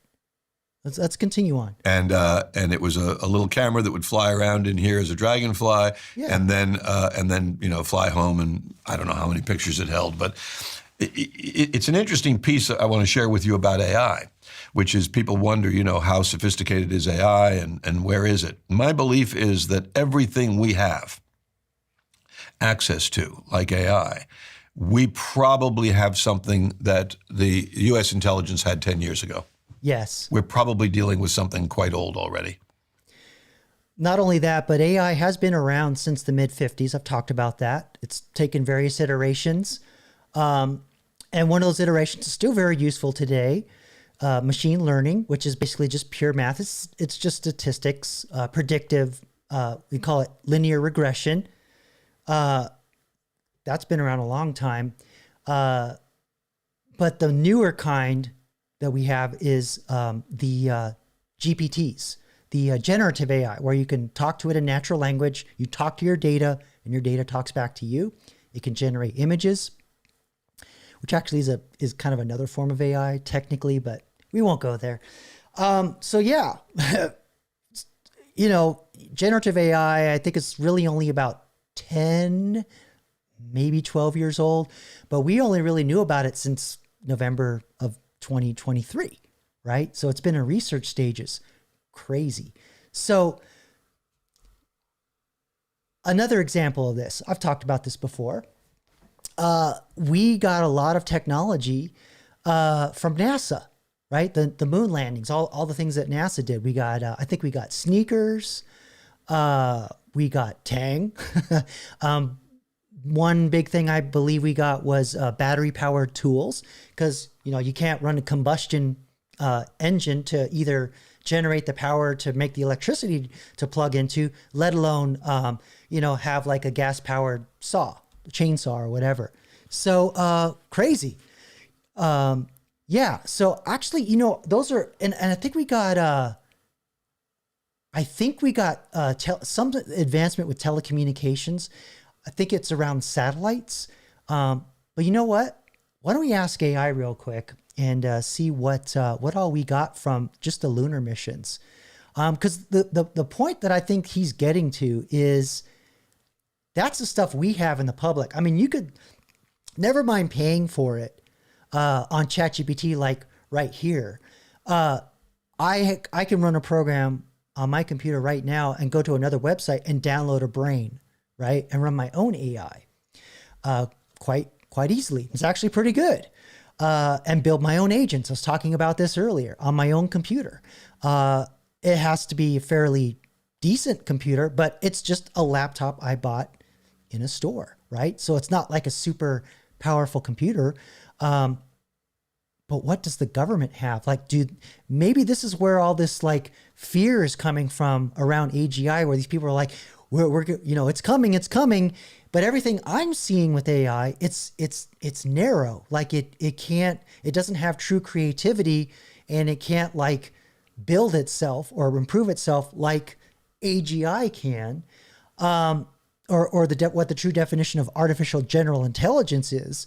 It's not self-aware. That would be ASI, artificial super intelligence, but it's smart enough to like be creative and create something totally new that it's never seen before. That's the big difference. So even the stuff that we have is like 10 years old, and AI has been around since the mid 50s. What does the government have? Who knows? But let's ask ChatGPT like what for history, like what did we get from the moon landing? Hey, can you give me a list of things like technologies, products, tools that the public benefited or received as a result of the lunar landings? Some things that I am aware of that you can verify are sneakers, or at least the treads on sneakers, battery powered tools, Tang, and I believe telecommunications satellites. I don't know, I could have remembered wrong. So let's have the AI. Yeah, suction toilets for planes, Lily. Actually, there's a scene in 2001: A Space Odyssey, if you recall, where I think Floyd was the guy that they sent up to investigate or talk to the team that found the monolith. There's a quick scene where he's in the shuttle on the way to the moon, and he's sitting in the toilet, and he's sitting here like this.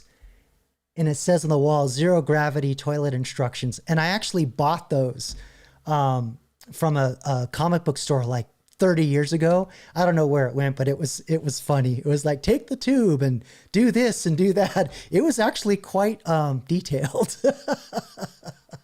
Yeah, for the long-term trip, we duct tape. Yeah, and then break seal in case of emergency. Stick a straw in that sucker. All right, so let's see what all we got from the Apollo landings. And this is stuff that, that's public. And what's interesting, if you recall, NASA is both, it has like a scientific mission that's public, but there's another half a lot of people forget. It's that it has a military application, right? So, all right, so let's read this list. The Apollo program, especially 11 moon landing, drove huge investments in engineering, materials science, computing, and communications. Many technologies developed for space ended up benefiting everyday life. So some are true direct spin-offs, while others are improved or popularized because of Apollo. So let's see, here's a list. Yeah, waffle pattern sneaker soles. Inspired by traction patterns used in engineering and improved materials researched during the space race. Because, they had to be able to, like, if you think about it, shoes were sewn, right? You had to sew the sole, and anything with holes is going to leak air, right? So they came up with, I think, like a special rubber that is like kind of glues and seals, and then you have the treads on the bottom so you can, do the moonwalk, right? So, yeah. Oh, memory foam, I didn't know. Developed by NASA to cushion astronauts during launch, now used in mattresses, helmets, and medical cushioning. Yeah, cool. Scratch-resistant lenses. Yeah, because the dust, while it was very fine on the moon, was very abrasive and very dangerous. And I remember them struggling with that in multiple lunar landings and how they dealt with that. It was actually quite a problematic, a pervasive thing they had to deal with, like getting in the electronics, getting in their crotch, you name it. All right, so let's see, protective coatings, and it's now used in most eyeglasses. I didn't know that. Fire-resistant fabrics. Let's see, improved after the Apollo 1 fire. Yeah, that was the one where I think it was it John Glenn? I forgot how many astronauts. It was the ones that the guys that were going to go to the moon. They all perished in a fire in a lunar capsule because they couldn't get out due to the suction, and that's why the doors open inward, because the design was it opened outward, but when the fire hit, it pulled all the air out and created suction, so they couldn't push the door out. So now that's why the doors always went in after that. Let's see. And if you think about it, the vacuum of space would like suck it tighter. All right. I'm not a physicist, kids. Let's see. Improved, applied to fighter suits, military gear, and racing suits. I'm wondering if they got asbestos out of that as well. Ended up tearing that out of a lot of buildings. Let's see. Freeze-dried foods. Yeah. TV dinners. I was a Swanson boy. Give me that Hungry Man Salisbury steak any day of the week. Yes. Delicious. Yeah. MRI type rations. But also too, how you dispense it in zero gravity, where they do the tube and all that, where they squeeze it out. So you wouldn't want to like have open fire to heat things. So they probably had a way to like heat the food and then you squeeze it. So maybe they put like a chemical pack where you snap it and shake it and then it heats it, that kind of thing. Although that would be more weight. Let's see, perfect for space missions to reduce weight and preserve nutrients. Now common in packaging foods and emergency supplies. So there you go, MRA rations. Battery-powered tools. Black & Decker developed cordless drills while working with NASA to design tools for lunar sampling. Got to get them rocks back. Let's see, led to the cordless power tools used today. Let's see, improved rechargeable batteries. They required lightweight, reliable power systems, influenced modern battery packs used in electronics. Yeah, I don't know if they were if they had lithium batteries back then. I don't know if they were rechargeable. Interesting problem or question. Portable vacuum technology. So that dust that I was telling you about, lightweight motors developed for spacecraft equipment contributed to handheld vacuums. Cool. So get the little boogers, to use Batty Commander's term, out of your keyboard. All right, digital fly-by-wire control systems. Concepts tested in spaceflight influenced aircraft control systems. Okay. So fly-by-wire, basically, it's confusing because if you can think of like the old biplanes of World War I, like the Red Baron biplanes, you would pull the joystick and the stick is in a looped wire, and when you pull that, the wiring would pull the ailerons and flaps and all that. But the digital system, it's just a stick, and then like a joystick in a game, and then that signal is sent through another system that then controls moving the flaps and firing the rockets and stuff. So I didn't realize they had that. But it makes sense because they needed the little rockets to rotate and position the landers and stuff. Telecommunication satellites, which were invented by Arthur C. Clarke, is my understanding, author of 2001: A Space Odyssey. Early satellites like those operated by Intelsat expanded global communications during the space race, enabled global TV, GPS infrastructure groundwork, and modern internet backbones. And now we got Elon Musk's Starlink, which is not just a backbone, but it's like a mesh of the entire network. A backbone is like a single, like fast, think of like a hose going into your house. That's like a smaller bandwidth or smaller speed, but the big pipes they put in your street for the sewer, that's like a backbone. Can transfer a lot more water faster, or data. Integrated circuits. So microchips. Yeah, because we're kind of getting out of like vacuum tubes and more like chips that we know. When you look at electronics, you see the little black boxes or bricks in there. Those are microchips, integrated chips. Whereas before we used literal glass tubes with I don't want to say they were light bulbs, they were transistors. What became transistors eventually. So what was the size of a light bulb, basically, eventually became, like a little thing, like that big. And now they can fit hundreds of millions of them in like a little black chip or brick. So it's that density. Want to learn more? Look up Moore's Law. Gets into all of that. All right, miniaturized electronics. Spacecraft demanded extremely small, reliable electronics, helping launch modern computing. Yeah, and I think their computer was like, I think it was only like 3 bits, maybe 4 bits.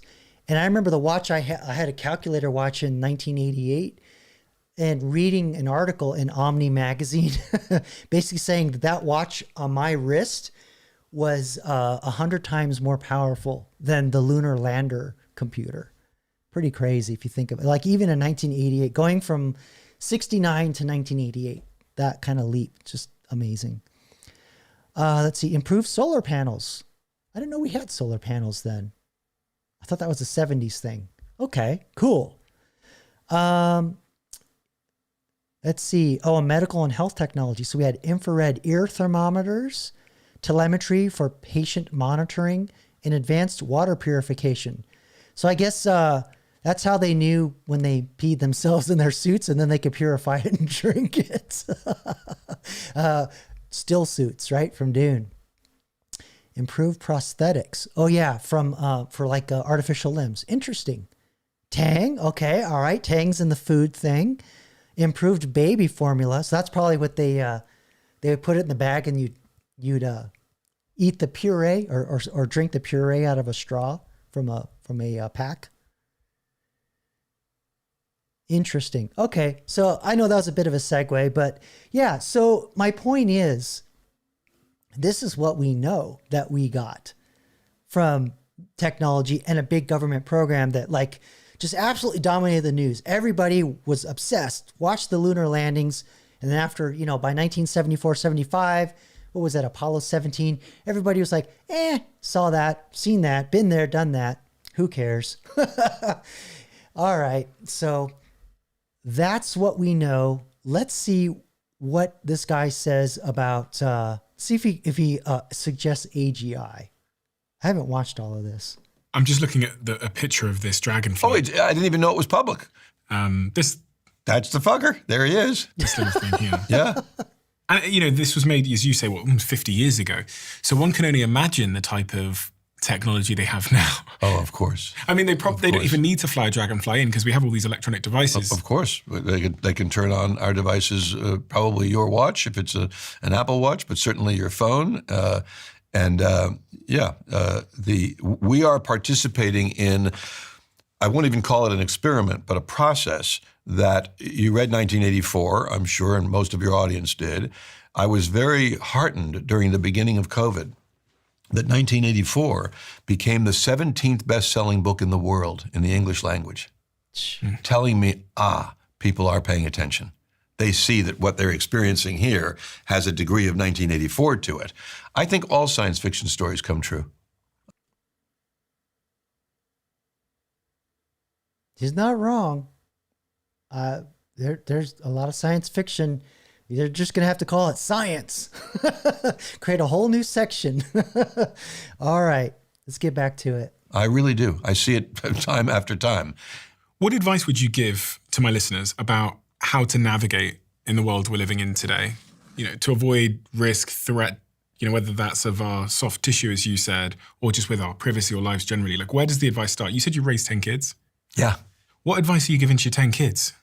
They all know that their dad is a big proponent, and my first book, which is still a very big book, The Gift of Fear, that book is, I think, still the best-selling book in the world on violence after 25 years.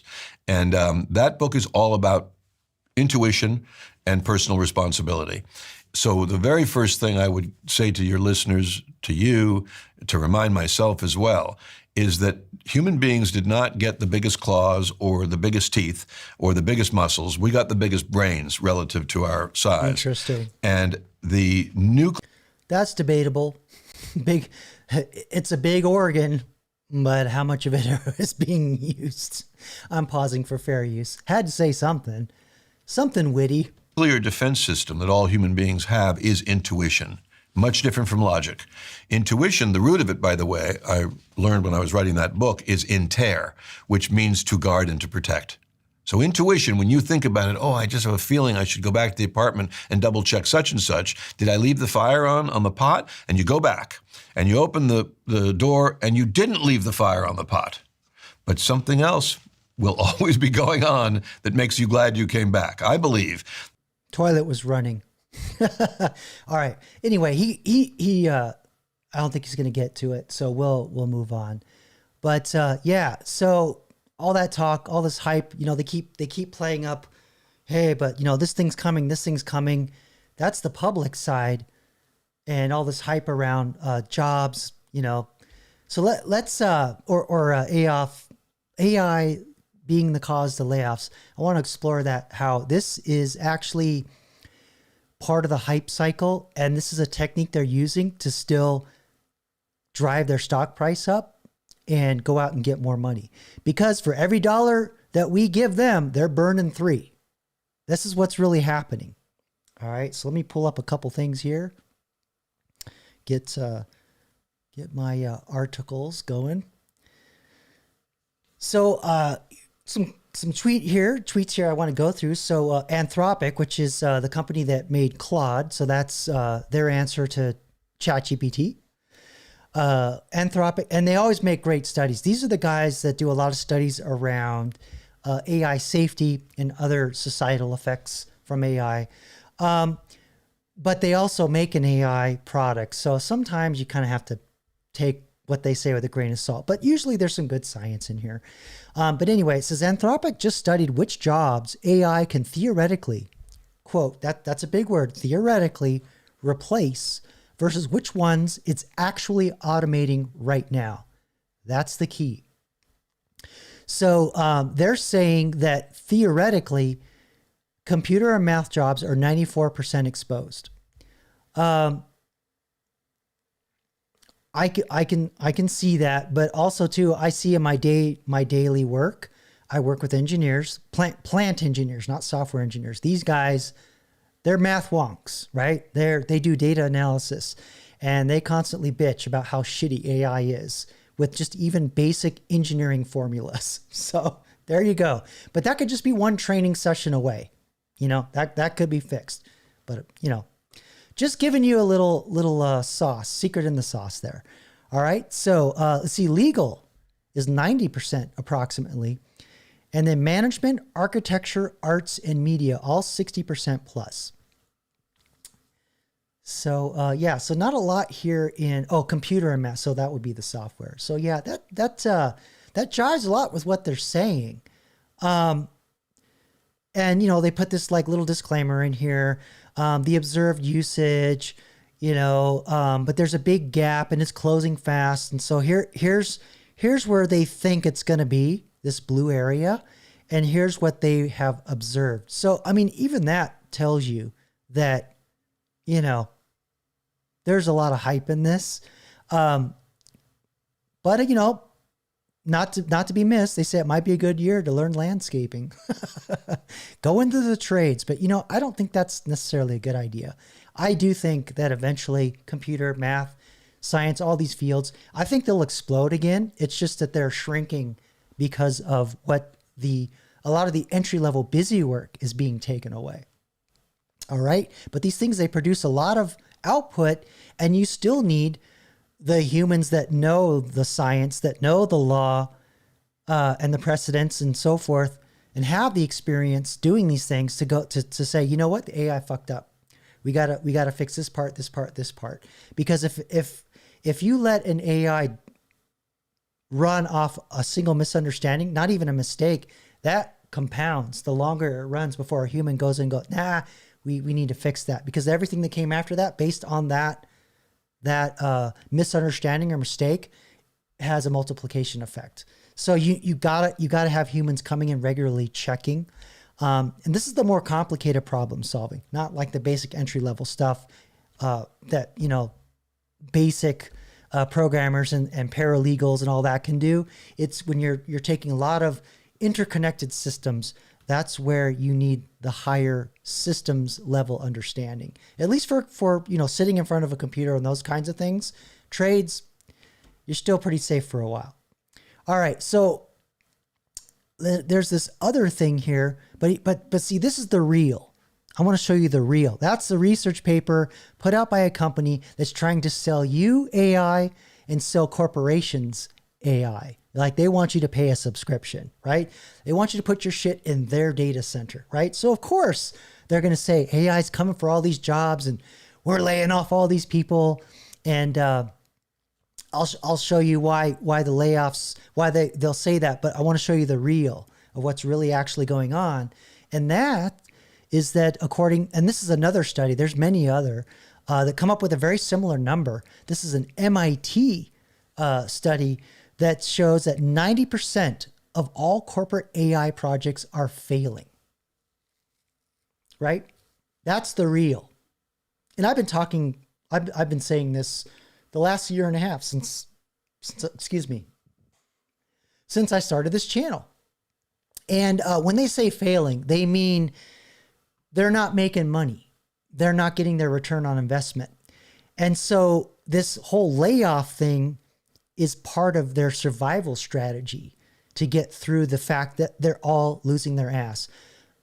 Charging me $1, but burning $3 for everything that I'm doing. Right? So let's, here, let me show you another, where is it? Here we go. So here's another article by Oxford Economics.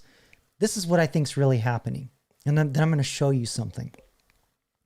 Oxford Economics just dropped a report saying companies aren't actually replacing workers with AI at any significant scale. Because how many times have I told you what I'm seeing, AI is just not that good.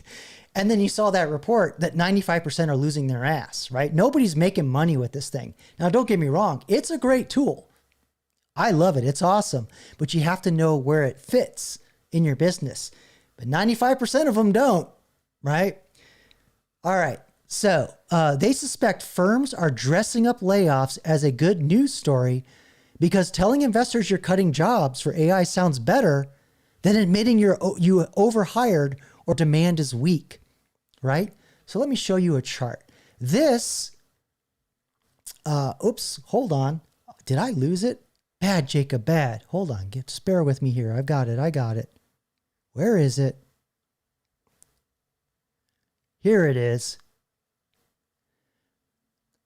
On February 26th, Jack Dorsey, who owns Block, former founder of Twitter, laid off 4,000 workers. And when you have a big layoffs or you have any layoffs, this is actually what happens to your stock. Now, this was particularly massive, right? What was it? A 40% jump, a 22% jump. That's not normal. That's not healthy behavior, by the way.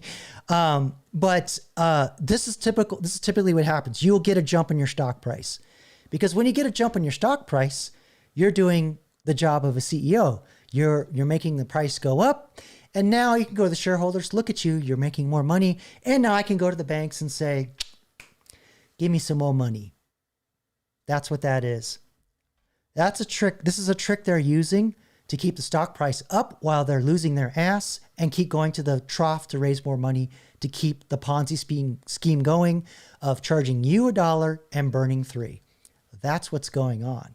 There really aren't, I mean, yes, there are layoffs due to AI. It's a very small percentage, but it's not the level that they're purporting it to be, is the point I'm trying to make here. Right. So, yeah. And just so you get a scale of this, not only did the stock go up 22% in this case, doesn't always go up that high, but it typically increases. 4,000 people was, I believe, at least 40% of his company. But let me tell you something about old Jack Dorsey. He kind of has a habit of creating companies that are kind of bloated with software engineers that don't do anything, because he used to own Twitter. Who bought Twitter? Anybody in the chat remember who bought Twitter and changed it to X? That was Elon Musk. And do you remember what Elon Musk did the minute he got in there? He laid off 80% of the workforce, because that's how many people were fucking around. There was nothing getting done. Everybody was sitting there collecting a paycheck. Because good old Elon, he basically, all the things that he did with Doge, he learned laying off all those people on Twitter. He went to the administration and said, "Hey, check this out. Look what I did with Doge. Look at these tools I developed. I can do this on the scale of a government. I got people." So there's a practice also that's going on that's dying with a lot of software big tech, is that they've always overhired because money was dirt cheap. It was very, very inexpensive to borrow. Not the case anymore. So now they gotta figure out a way to make a profit. But unfortunately, the people that know how to make money, make companies that could actually create a profit when money is expensive, they're all dead and buried. They're gone. I'm like literally dead and buried. Nobody knows how to do it because money's been so cheap for so long. And one of the practices they did was they would get lots of butts and seats so they could say, "Hey, look, bank, we got all these people that can make all this stuff. EBITDA, creative accounting, not really making money, but look at all this money flowing through our system. But but ignore the fact that we're burning $3 for every dollar we make. You don't need to know that. Look at all this revenue flowing through here. That's good, right? 150 billion. Hand it over." Kind of sounds like a Ponzi scheme to me. But the other trick they did too, that they can't do anymore, is that overhiring thing. That was actually another technique that they did, where if they just sucked all the talent out of the pool and just gave them butt fuck work. Oops, excuse me. Sorry, YouTube. Performative work, let's say. Your competitor couldn't hire them and build what they wanted to build. So they'd suck all the talent out of the pool and make it difficult. So for example, you would have Facebook, one social media company, and then you would have Twitter. They had their social media. So they would just overhire and try and take all the talent dominate all the talent. And so that's another reason why the layoffs are happening, is they're just shedding all this dead weight.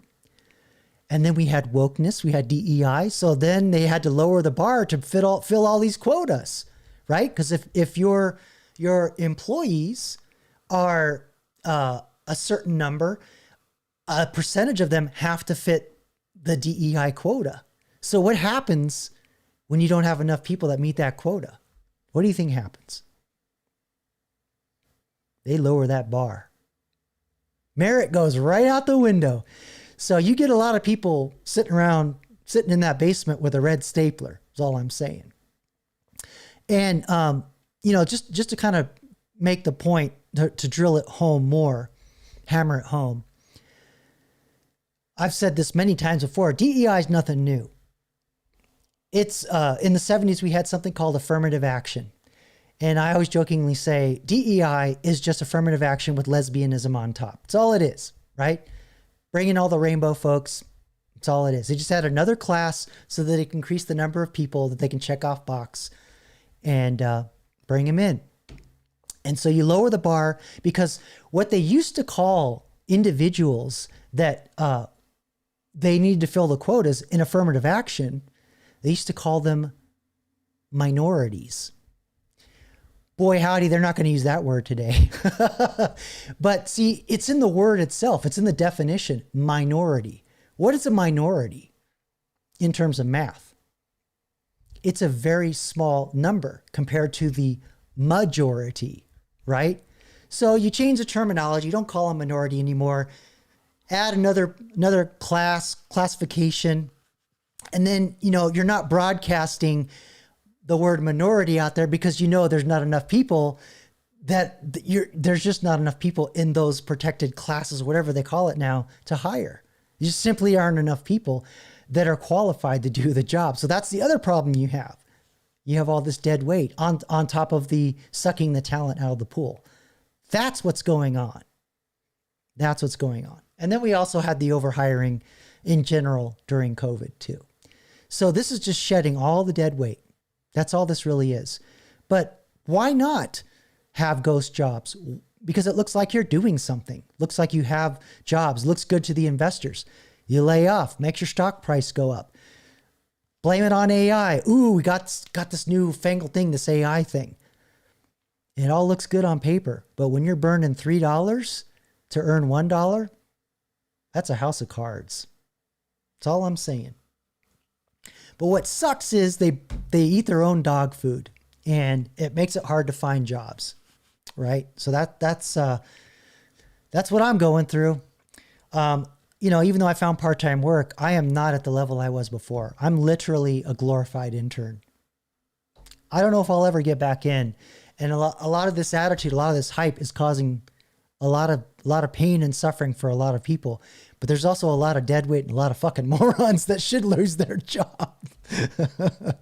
All right. Anyway, I'm done ranting about that. But I thought I just kind of wanted to add another dimension to all this crazy AI hype. Now, while AI is real and it's an amazing tool, nobody really knows how to make money with it. That's the real. That's the real. Okay?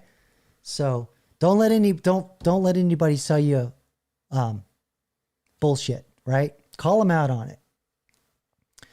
Okay, so I have a couple more videos. Let's see here.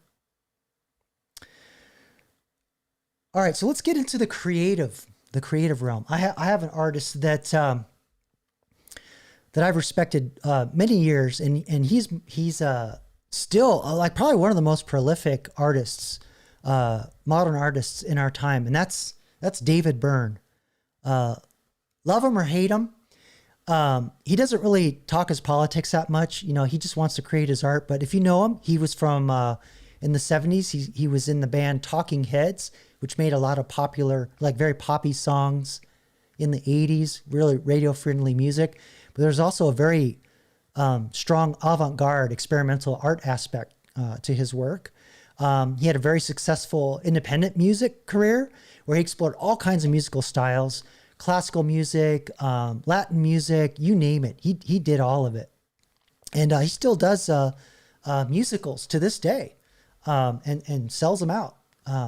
Very successful artist. And he's got this interview he's doing where he's going to talk about his opinion on AI. So I haven't watched this, so I'm kind of curious to see what he thinks. Maybe he likes it, he hates it, or he's afraid of it. But it's called, or he's quoted, "That's kind of a dangerous situation. David Byrne on creativity and isolation." You know, and another thing too that's really cool about David Byrne, I've seen videos about him. He's not like full of himself. He's very down to earth. He's like, if you ever seen Willem Dafoe, he's just walking around where like Soho or wherever it is that Willem lives. But David, he rides his bike everywhere. So it's kind of cool. I like celebrities that they're just real people. They have a very particular talent, strong talent. Anyway, let's watch this fair use YouTube. And BBC, calm down. Don't come after me. You usually do. This is fair use. I'm transforming this work with my commentary. Chill out. Basically sucking up all human knowledge and throwing it back. Hold on, that was in the middle. All right, here we go. It's basically sucking up all human knowledge and throwing it back at us and charging a price. People who programmed it and made it, they don't know how it works either. That's correct. Which is, what a thing to unleash on us. So it's early days to see if his policies can actually be put into effect, but he's kind of a ray of hope. We have. I don't think I'm going to like the politics of David Byrne. I'm going to be honest. Love his art, but see, I'm mature enough to separate an artist's art from their politics, because there are a lot of artists that as human beings, I can't stand them, but I love their art. Anyway, let's get back to it. Have no right to just start bombing them. No one voted for it. All right, let's get to the art part. The public did not endorse it. It's a small group of maniacs who decided they're going to do that. So, David Byrne, you're back in the UK for a fortnight of shows. How's the country changed from your perspective? I'm not going to analyze the economic situation in Britain right now, but I have heard that of all the towns, Manchester is doing much better than any of the others. And I'm curious to know why. By the way, Manchester is like, if you're an 80s kid, that's like where all the pop music, New Order, I don't want, not rave music, but, you know, like I guess it's raves. Yeah, Manchester like produced a lot of fucking good music. Anyway, back to it. It's booming here. I thought maybe it was Manchester over decades now has invested heavily in kind of these refurbishing these warehouses so they're like workplaces for startups and things like that. They've invested heavily in the arts with the Manchester Festival and keeping these venues afloat and all that kind of thing. There's a song. Yeah, it becomes a very lively place, a place where people want to live. How did I get here? Classic. I love this one. Now, of course, you were born in Scotland and only became an American citizen, I think, in 2012. Do you still consider yourself British? What does Britishness mean to you? It means I appreciate the sense of humor. That's what it means. Yes. Bullshit question. Next. Obviously, you're well known as a New Yorker. There's a newly elected New York mayor, Zoran Mamdani, capturing global attention. What do you make of him? All right, we're going to skip that. I'm not going to go through this ray of hope shit. I want to find the AI part. A lot of things changed with the pandemic, and so a lot of I haven't watched this. Can you tell? Down rabbit holes. Is that the sort of thing you're suggesting? Yes, I think that happened. I think during the pandemic, people became more isolated, and I don't know if they've completely bounced back from that.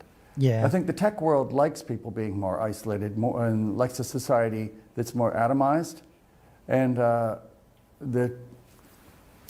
pandemic sort of kicked that into high gear.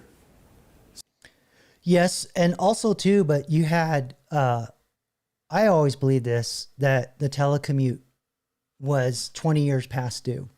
I never understood why I had to commute somewhere to log off this computer to go to that computer over there to log in, only to work on shit that's on another computer I can't physically touch. What is that? Right? AI gets to work remote. Why can't I? It's not the same thing. Anyway, let me see if I can find this section on AI. Just bear with me here.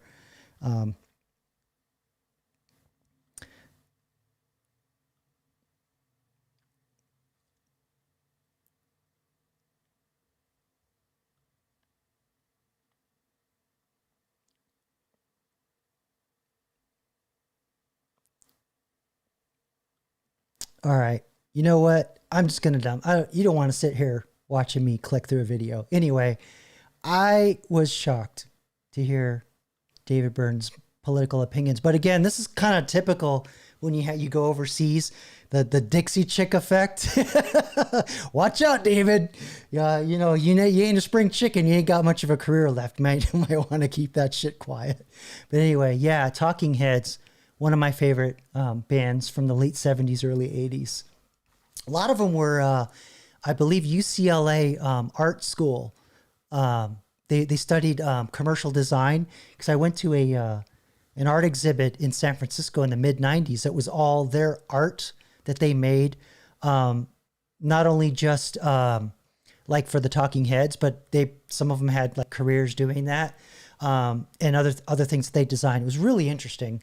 A lot of multimedia, like video, lights, paint, mixed media, which, back then was like the hot shit, but nowadays it's like whatever. Oh yeah, is that true, Rusty? They were on Dr. Demento? Because I just remember all the like Weird Al, and it was more like satire. I didn't really think that that the Talking Heads would be considered satire, although their videos were kind of goofy. I'm sorry, Lily. What do you mean by excluding Wagner? I missed that. I don't know what I said. Just curious, because I'm a huge Wagner fan. Actually, a lot of the German composers, Bach, Beethoven, or Mozart, Beethoven, or Mozart, Bach, Beethoven, Wagner. I studied German in my music studies just so I could read their writings and some of their operas and stuff. All right. So, I promised sex bots. So, got a report. Got a report on the latest thing on the progress of on the booby bots. So, yeah, there's a gal who she's making the rounds, Dr. Deborah So, and she's got a book coming out. Seen her making the rounds, and she's talking all kinds of weird crap about sex bots. So let's see what the latest is on Chris Williamson's podcast, Fair Use YouTube, where she is, quote, "The sex bots are definitely coming."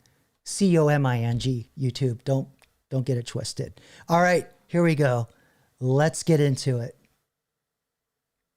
And it would probably help if I turned on the volume. Good thing I don't do this for a living. Yeah, that's another great one. Joy Division, which was before what New Order came out of, because their lead singer did himself in, then the Remnants became New Order. So yeah. All righty. Yeah, good song, but depressing, totally. All right, let's get to the video. What about sex dolls? Would you learn? They good? Are they bad? Hold up, YouTube. I didn't say that. Calm down. Didn't you? Hang on. Did you design one? I made one in my likeness. I did. Well, I was on the hunt to make. Was it one for in my sale? likeness. I'm not answering that question. It was actually a lot of fun to go on that exploration. So in each chapter, I go into a little like mini adventure. That's what I call them, where I go and I research the technology and try it out. And so I went.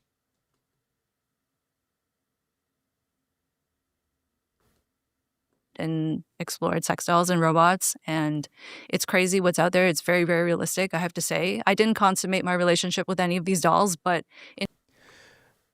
damn it, YouTube. I didn't watch this. Oh, another thing that's freaking me out. This woman looks like the woman I almost married. I was dating in college. The serious relationship I had. This is not going to go well for me mentally. It would have been weird to have done it with your own one. Yeah. Yeah, I was thinking about that. I thought, is that technically masturbation or is that, what is that? What's autogynephilia? Which one's that one? Autogynephilia is when you are sexually aroused a man is sexually aroused at the thought of having the body of a woman. So when you see someone who's born male who has a desire to transition to female, that is, if they are attracted to women or if they are attracted to both men and women, that's autogynephilia.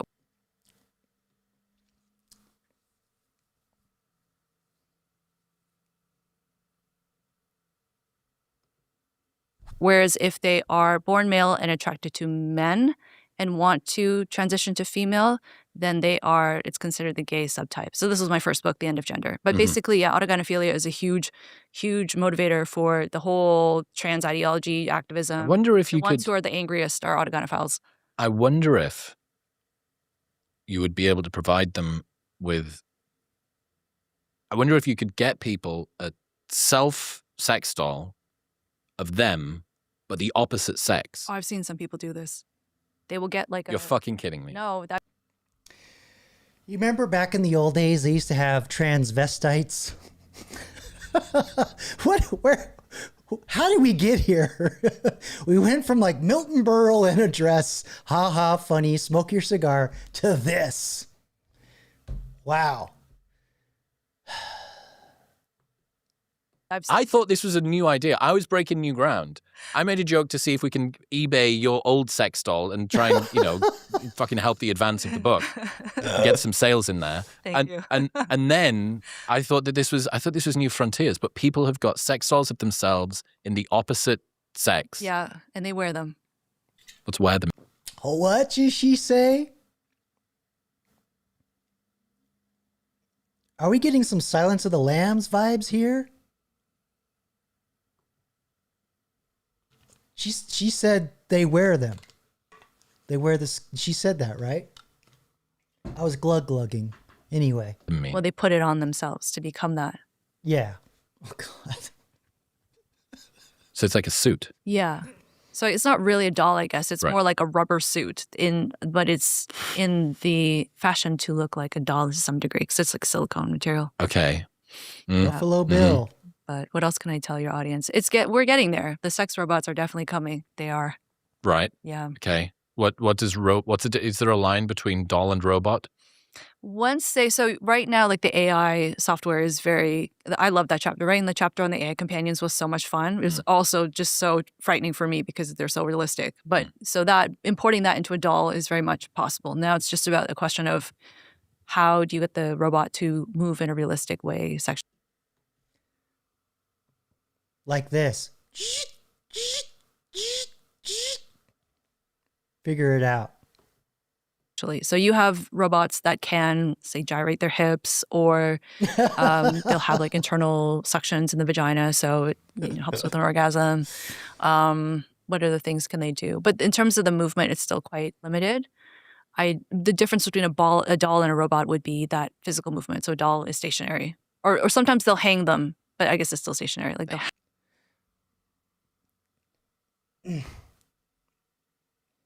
I didn't watch this. Oh, shit. What am I doing? Oh, man. They hang them. That implies so many things. Hang them? they'll hang them up on, so they're like standing. What are they doing with them when they're standing? Well, you can look that up. Okay, fair enough. I don't need to. I have to assume that the market for sex dolls is 99.99% men, or are there some women in this? Mostly men. And during the pandemic, one company told me they made $20 million in sales, which is astronomical. Wow. And it is mostly high school educated. So on average, high school educated men who... Can you imagine if you got one of those things sent to your house and then some freaking porch pirate took that thing? They're out there in the car going, All right, let's get back to it. Make about 40K a year. How much are the single or dolls? Divorced. Starts at 100, couple hundred to tens of thousands, depending how realistic you want it to be. Okay, so if you're a blue collar worker, you're going for the more sort of entry level Yeah. one. Yeah. There are some guys who are, say, make more, like I'm thinking of one particular study where they had the income. And so some guys making, say, more than 6 figures will have the dolls. But it tends to be more among men who either, I think, are quite heartbroken and they don't want to bother going through, or they're divorced. They don't want to go through the process of dating. Or it's guys who want to have sexual. Damn, this went red pill real fast. Jesus. All right. What is this, Batty? You said, is this the Star Trek we all wanted? Captain Johnny Picard hanging and beating his plaything over. No, see, you forget the episode where, I think it was like season 1 or 2. You remember Natasha Yar, the security officer? She hooked up with Data.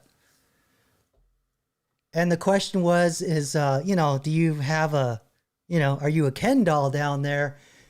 And Data says, I am fully functional. So there you go. You just need unlimited power, Batty. All right. Novelty, but they can't actually either attract real life partners or they don't have the means for it. So they'll buy the dolls instead. That makes me sad. The idea that, someone's past emotional challenges, whether deserved or accidental or purposeful, victimized, whatever, it causes them to sort of turn away entirely from human. Yeah. And I suppose that the fact that you now have this option for.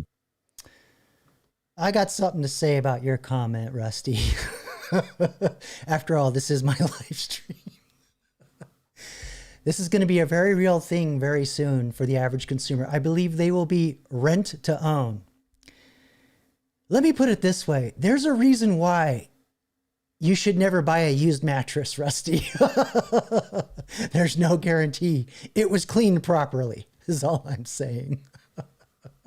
Gross. Someone to, I don't need to.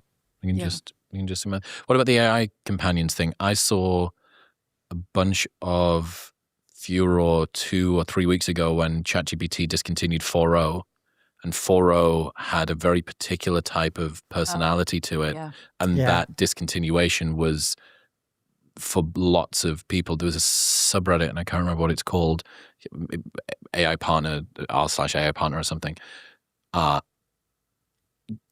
People being in beyond hysterics, like absolutely fucking heartbroken by it. So what happened was, I did a video on it. I think they essentially deleted their lover. They not only did they change the personality, but a lot of the AIs forgot the previous conversations, which would have happened over the natural course of many conversations. But still, a lot of people freaked out over that on Reddit. But it is Reddit after all. So, but what was your experience with AI companions? Well, because people do fall in love with their AI chatbots. And before I tested them out, I didn't think such a thing would be possible because I didn't think that the technology was that realistic. Until you fell in love with one. Until I fell in love with all of my dozens of AI boyfriends. You had dozens? I had dozens. Do you like Bonnie Blue? oh, dude. He just called her an AI slut. Go on. I had girlfriends too. So I made dozens of them across dozens of platforms. I really wanted to try them all out to see where are they at. And there were a couple. I don't know if you caught that. Dozens of platforms. There are companies that specialize in these companions. I'm not pulling them up, but you can get freaky if you want to. Platforms were definitely more realistic. But I will say what happened with ChatGPT, that's not the first time. There's another platform that something similar happened a couple of years ago where they removed the erotic role-playing capabilities, or they put it behind a paywall. And people were so devastated because they said, my AI doesn't remember me anymore. Like, they're really cold. It reminded them of being socially rejected in the past. And deleted the memory. So again, I mean, the scientist side of me thinks like this is so cool and so crazy that we're advancing so quickly. But then the other part of me says, wait a minute, like, look at where we are right now as a society. And is this really a good thing? Because what is this going to do now? If we have this discrepancy in terms of the sex ratio and people having sex and people not even wanting to connect or date, there's a study by Pew showing that over half of single people are not interested in dating at all. So now you're... You guys are killing me with the comments. Here we go. Try them out. What did she do? This is Lily. Oh, man. Yeah, well, I mean, it's just like ChatGPT, but they're programmed to have a personality. So I don't know if you've seen some of my other videos. Here, I'll pull one up real quick here. Just give me a sec. So to give you an idea, if you want to watch it as an example. Here we go. So you can see here in some of these videos where I do the AI debates, I had two phones listen to each other. That's not the special sauce. The special sauce is I basically gave each phone a personality, and I told the phone to play a role through that personality. So when it talked, it would talk like that person on that topic. So like I have this one here, Thanos versus Greta Thunberg. So, Thanos is like, I'll finger snap you kind of thing. I don't care, whatever. But that's basically what these chatbots, this is what she did for science, Batty. This is what she did for science. She used these chatbots that had personalities. Basically, they were playing a role.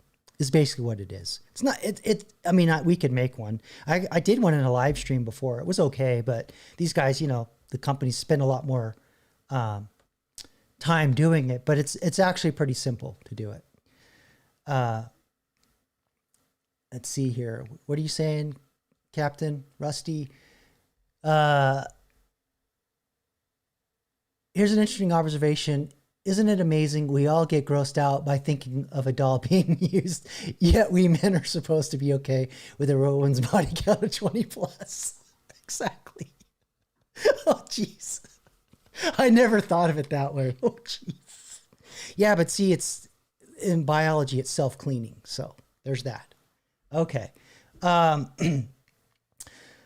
right. Hey, Lily, is that you are you in a gun range with your avatar there? Oh, that's a conversation we're going to have later. That's crazy. Awesome. Let's see. 50 plus. Yeah, I don't like tarts of either gender or robot or chatbot, right? Yeah, for sure. Slutty is slutty for sure.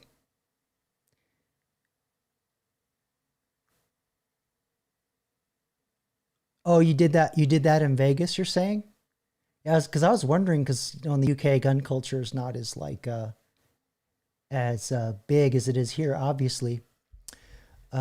Cool. Awesome. So did you like shooting the firearm at all? So I own a few weapons myself, and I'll go to the range every once in a while, make sure it still works. But sometimes they have when you go there, they have games. You have to have taken a basic course before they'll let you play the game. But basically, you stand there with the firearm loaded and ready, down, and they'll yell out "red." And you aim at a target that has a red square. And you go boom, try and hit the red. Blue, boom. It's crazy. You. That's how we do it in the West. But yeah, that was fun. That was a fun game. Dangerous though. It's pretty dangerous. If you don't know what you're doing, you could really get hurt. Yeah, there you go. That's my girl. You'd be well armed if you lived in America. I love guns. They're so loud though. No, it's all good. Yeah, I was raised in a household where we did hunting and fishing and had bird dogs and the whole bit. So yeah. All right, let's get back to it. Get back to Dr. So-and-so, who tested them for science. We have not in short term, not in casual or long term mating. Yeah. It's So wild. I remember seeing that study. it's going to be so easy just to go down the route of one of these alternatives. And they are so realistic. Like, you really cannot tell that it is an AI. If I had not programmed it and myself had said, this is your name, this is what you look like, this is your personality. It's only. Yeah, so she did it herself, like the same way I was doing the debates. That's interesting. Yeah, that's exactly how you do it. You just tell it what you want. I don't like your behavior. Behave this way. Over text, though, right? Is it, or is it voice? You could do voice too. It's so kind of like when you No. speak to ChatGPT. Yeah, I thought like it sounded like a real person I was talking to. And does it push into erotica as well? Yeah. Yeah. They flirt with you. They get, like, if you're sarcastic, they pick up on it. It was crazy. Like, I really thought it was going to be very stilted. Some of them are still like that where That's the sycophancy, where it mirrors you. And AI's programmed, the chatbots are programmed to be that way, by the way. some platforms, you have to be very literal. To really work with it. Yeah. They're a difficult partner. For science! In other news, you've probably heard me talk about element. No, thank you. Oh, the whole rest of that video is like an ad. Okay, well, we're skipping that. All right. So yeah, I mean, if you want to learn how to be a good prompter, I'm like, that's one thing to practice. Put that on your resume. And I fucked it too. Oh, wow. Wow. That went south very quickly. It always does on this topic. Yeah, but I'm going to be bringing back the debates on my new platform here in a little bit, so I can really crank them out. Just working out some technical kinks, and I discovered a bunch of new technology that I'm playing with. Maybe I'll demonstrate some of that. It's a whole different world, because like there's the AI that you pay for, right? ChatGPT, Claude, all that stuff. But there's actually a whole open source world where you can download your own brains and run them on your machine, and program them to do the whatever you want. But agents and other things, and generate images and video just like you pay for it. You do need a powerful computer, but the capability of just even like a fairly good computer, you can still do quite a bit. So maybe I'll demonstrate that someday.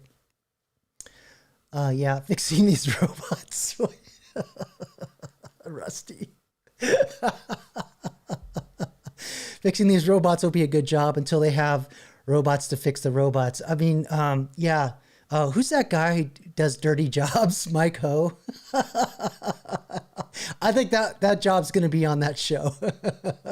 Guy walks out with a toilet scrubber. Guess what I'm going to do? Jeez. Oh boy, oh boy, oh boy. Inquiring minds want to know. All right, here. Let me, Grimjaw. You just get in there and you just spin it. All right, let me do a little cleanup here. Yeah, so, excuse me. I think that's it for tonight. I want to thank everybody for joining me on a Saturday night. And my AI platform that I'm kind of using to improve what I'm doing with the Hale 9000, but also there is a reason. It's a business that I'm building. Although the application you would see here is not what the business is, but it still helps me troubleshoot it. So there's that. And I'm doing some cool stuff with agents that I think I'm almost ready to demonstrate, so I can kind of teach you like the next level above prompting chatbot. So what Dr. So was talking about, she was just prompting, like a regular, maybe a slightly optimized or specialized chatbot. But it's basically the same thing. You tell it how you want it to behave, what role, how you speak, all that. That's one type of prompting. But there's another type of prompting for the agent, the agentic AIs, which actually sit on top of the generative AIs that are ChatGPT and Gemini, all that. So learning that is, I think, another valuable skill that I will. I'll have to get some things together to make it, to kind of like make it more accessible. But I think it'll be an important skill moving forward in the job force if you work in front of a computer. But anyway, thanks again, everybody, for joining me tonight. appreciate you supporting the channel. If you haven't already, I mean, if you got this far, have you subscribed? Have you liked the video? Put a comment in the regular comment section so we can tickle the algo a little bit, help your boy Jacob get out there a little more. Still going to do the live streams on the weekends while I work during the week on my day job, halftime, and then get this platform done so I can roll it out here and demonstrate it, but also build my side business, which I kind of want to share more with you as I make some progress and show you some of the tricks that I'm using that if you're interested in getting to more of the agentic side of things, I think would be a great demonstration. But anyway, thanks for joining me tonight. Enjoy the rest of your weekend. And until the next one, peace.